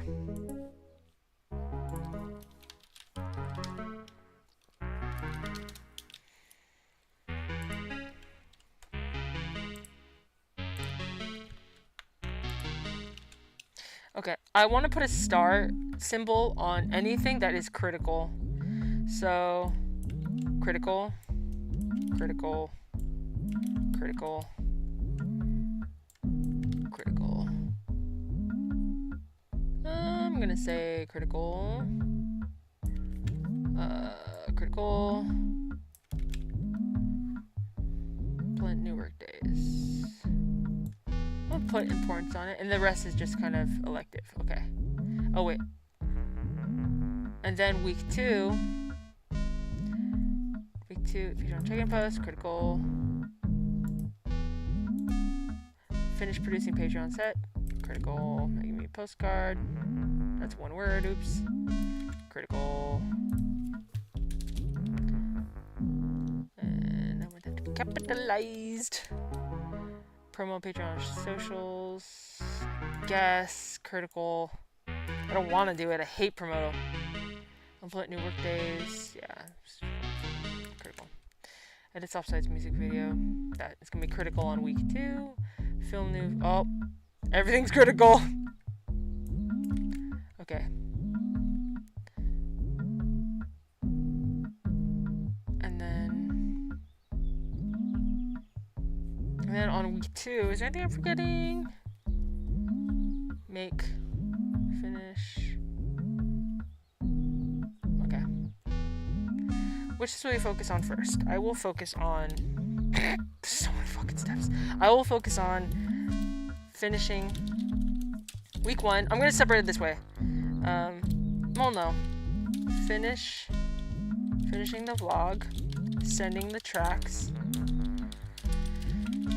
and finishing Dream Day videos. And I will add Garb because that is in tandem, and that is what I will finish afterwards. Garb. Great. This is week 1.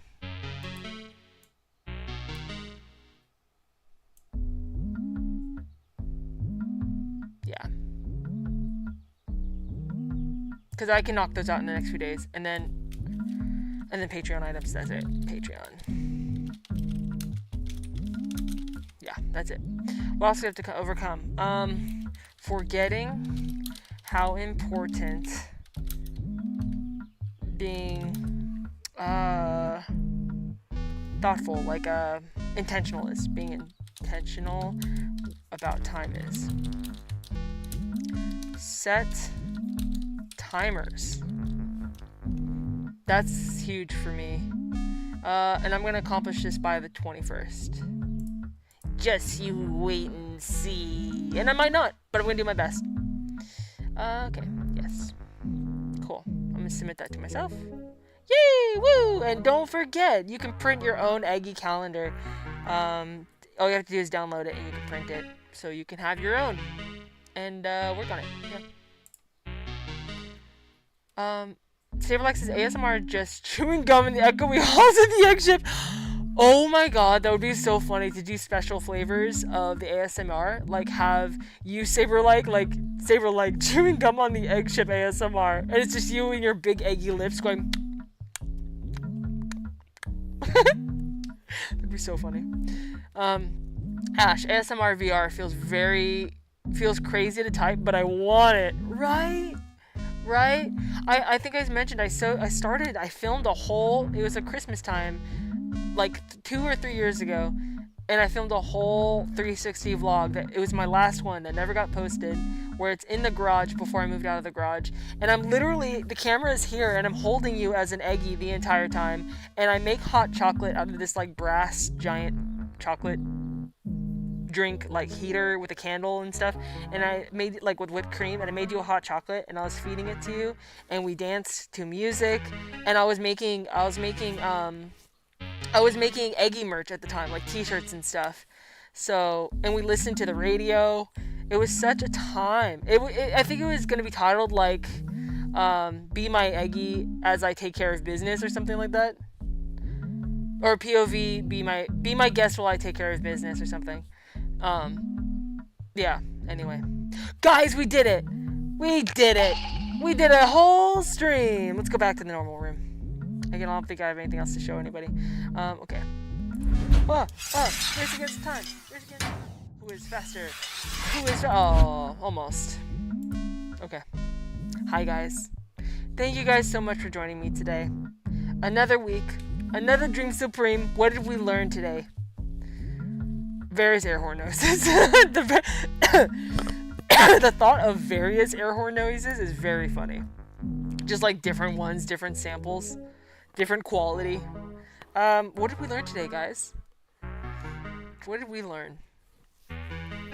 We learned a lot from Saberlike, I feel like. Travis, nothing! Yay! Nothing!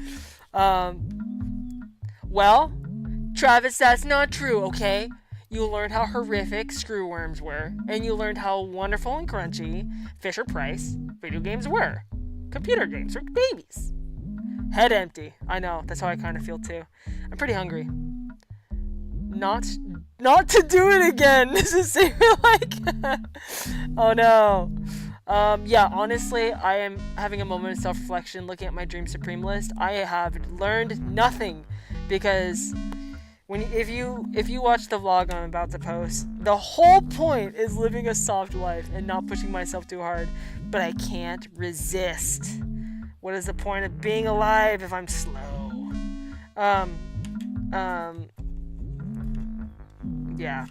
Damn it. But called it. Fucking asshole. Yeah, I called it. God damn it, guys. Yeah, my brain is so fucking dead right now. Let me get a sip of water.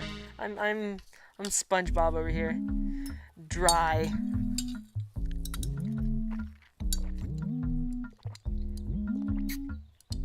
I had the loudest gulps in the world. Let me turn it up for you.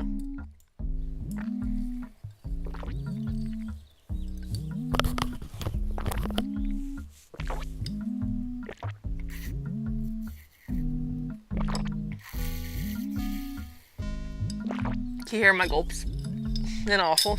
Everyone always makes fun of me. They call me Big Gulp. Ashes also didn't learn this today, but it feels heavily emphasized. But do it scared. That is a great quote. Do it scared.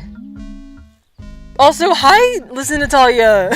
you made it at the end, but that's okay. How are you, listen, Natalia? What's egging, Natalia? What is egging? What is straight egging around here, even? Would you be surprised I didn't celebrate Easter at all? My shop is shutting down the 26th, so I'm about to be an unemployed egg. Listen, Natalia, no. Wait, really? Wait, didn't you just get that job not too long ago? Or am I delusional? Or both? They're not mutually exclusive answers, actually. But what are you gonna do? I feel like you could run a TikTok, listen, Natalia, and sell vintage clothing. Reverse confetti! Oh my god! Wait a minute. Wait a minute. Just give me a second. Just give me a second. Just give me a second, please. Just please.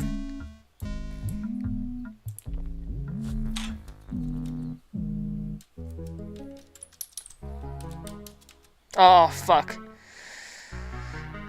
I was trying to see if they do a reverse speed here for the animation, but they don't. So I can't reverse confetti. I can, but I can't do it right now. I have to fucking edit it. Oh my god, listen, Natalia. I am crazy. You've had the same job for about 4 years. Maybe that's what I'm thinking of. Have I known you for 4 years? Cosmic is here. Hi, Cosmic. I am so sorry to hear that, listen, Natalia. Big hugs. Big hugs and big squeezes to you. Maybe it's a blessing in disguise. I've access to 6 months unemployment. I'm hoping to find something new before then, though. Hey, that is nice, actually. That is nice. I noticed at my job yesterday that my name is no longer on the schedule, and I'm only working 1 day next week. So I was like, oh no. Oh no! What's happening? I can always work on some music in the downtime. Hell yeah! How's music going, listen, Natalia? Listen, Natalia, I think is most active on TikTok, which is why we don't really intersect, sadly. I'm trying to get back there, but it just scares me. The algorithm is too infinite, too scary. What was I gonna tell you guys? I'm so brain dead, guys. What is everyone gonna do after the stream? We're gonna end here in just a minute. I'm going to go bleed. I'm gonna go hemorrhage. I'm probably bleeding through right now, and I'm just rejecting the sensation. I got a lot of new ones written, but I'm taking my time, dragging my feet on recording them, but a lot of them are ready. You don't talk like that at all, but that's just how I felt about that. That's exciting, though, to have something to look forward to. This wellspring of possibility and new things. That's very exciting. Will you share it with us when you finish them? We would love to play them on stream, I'm sure, to listen and rejoice. I also have a lot of music that I'm sitting on for some fucking reason. It takes too long to do stuff. God damn it.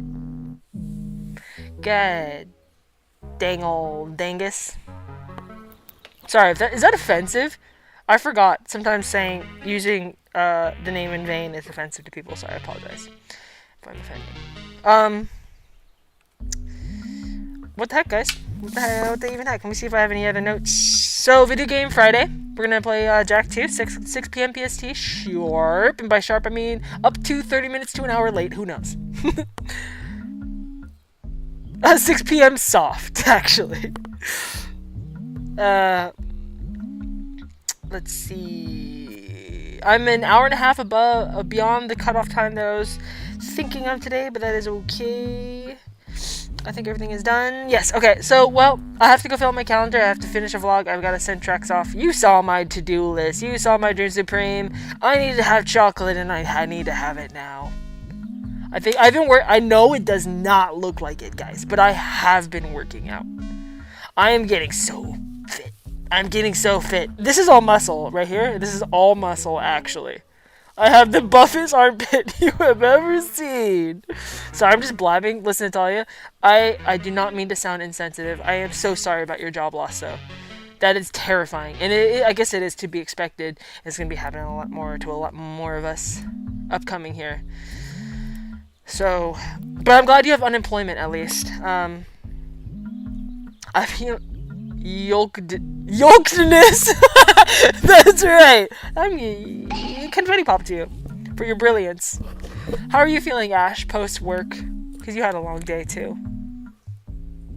It's all good. Don't let me keep you. Oh, well, why don't you keep me? Listen, Natalia, don't let me go.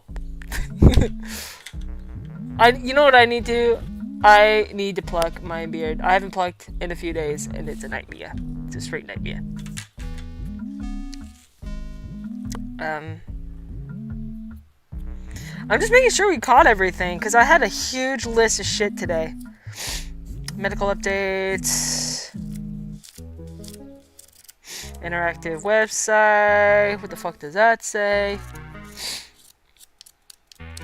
Oh, what isn't working? Ash says I'm so dead inside, but I'm gonna hang out in Cyberpunk 2077. So you can help me world build. That's so cool. I've never gotten to play Cyberpunk 2077. You also have to make a lunch for tomorrow, and I don't want to. Isn't that funny? Like, I don't know about you, but I'm so grateful to have it when I'm at work the next day. I'm like, thank God I made my lunch last night. But I really hate making lunch before it's necessary. I hate it. It feels like a waste of time. It feels like making something and throwing it out the window to not eat it right then and there. I need to strengthen my delayed gratification tolerance. Love food, hate cooking. I know. Maybe, hey Ash, maybe if we play that tutorial, no, if we play that game, that cooking game, the Fisher-Price one, maybe we'll learn how to love the process of cooking. Just want eat. Yes, just want consume. I too just want eat, consume, nourishment. Or not nourishment. I want a donut. But what can you do? I should write a song about wanting a donut and not being able to afford one. Saberlike, I love cooking, but I hate the cleanup. I know, I hate the cooking, I hate the cleanup. And you know what's funny? When I cook, by the time I'm done cooking, I have completely lost my appetite and I'm sick on my stomach. Cleanup is also bad. What a universal, unifying experience. That's how we solve war. We just speak in the other language. I hate cooking, and I hate cleaning. And they say, me too! And I say, why are we even fighting? Saberlike says, I have fresh cooked pizza waiting for me when this is done. What are you doing here, Saberlike? That just speaks to the degree of how much you care about this community, that you have hot pizza waiting, and you're still messing with us fools. Donut Friend would be so good, Ash. But Donut Friend, I think there's only one out there in downtown, and then Highland Park or something waiting on there. I have a sidecar donut near me, but they are very expensive. Cooking is like an art to me, but just throwing together whatever sounds good. Yeah. Oh, I don't know if it's hot pizza anymore. Hey, cold pizza is still hot. If you know what I mean. Oh yeah, Saber, I forgot you've got Mega Brain for cooking. I forgot too. Want that. Want that big time. Want that so bad. Well, Eggs, I'll see you in a few days, actually, if you guys are going to be here for video game night. It's going to be so fun, but it's not too late. It looks like we're going to play Jack, but you can sway the vote, guys. Get in there and vote. You know? Change it up. This pizza may not be hot, but at least it's hot. Yes. Yes. Cold with 2 C's. Okay. So I'll see you guys on Friday, 6 p.m. PST. Maybe, perhaps, mayhaps. If not, mayhaps, perhaps, maybe. I'll see you on in 2 weeks, 2 Wednesdays from now. Yes. To see how far we've gotten closer to our dream supremes.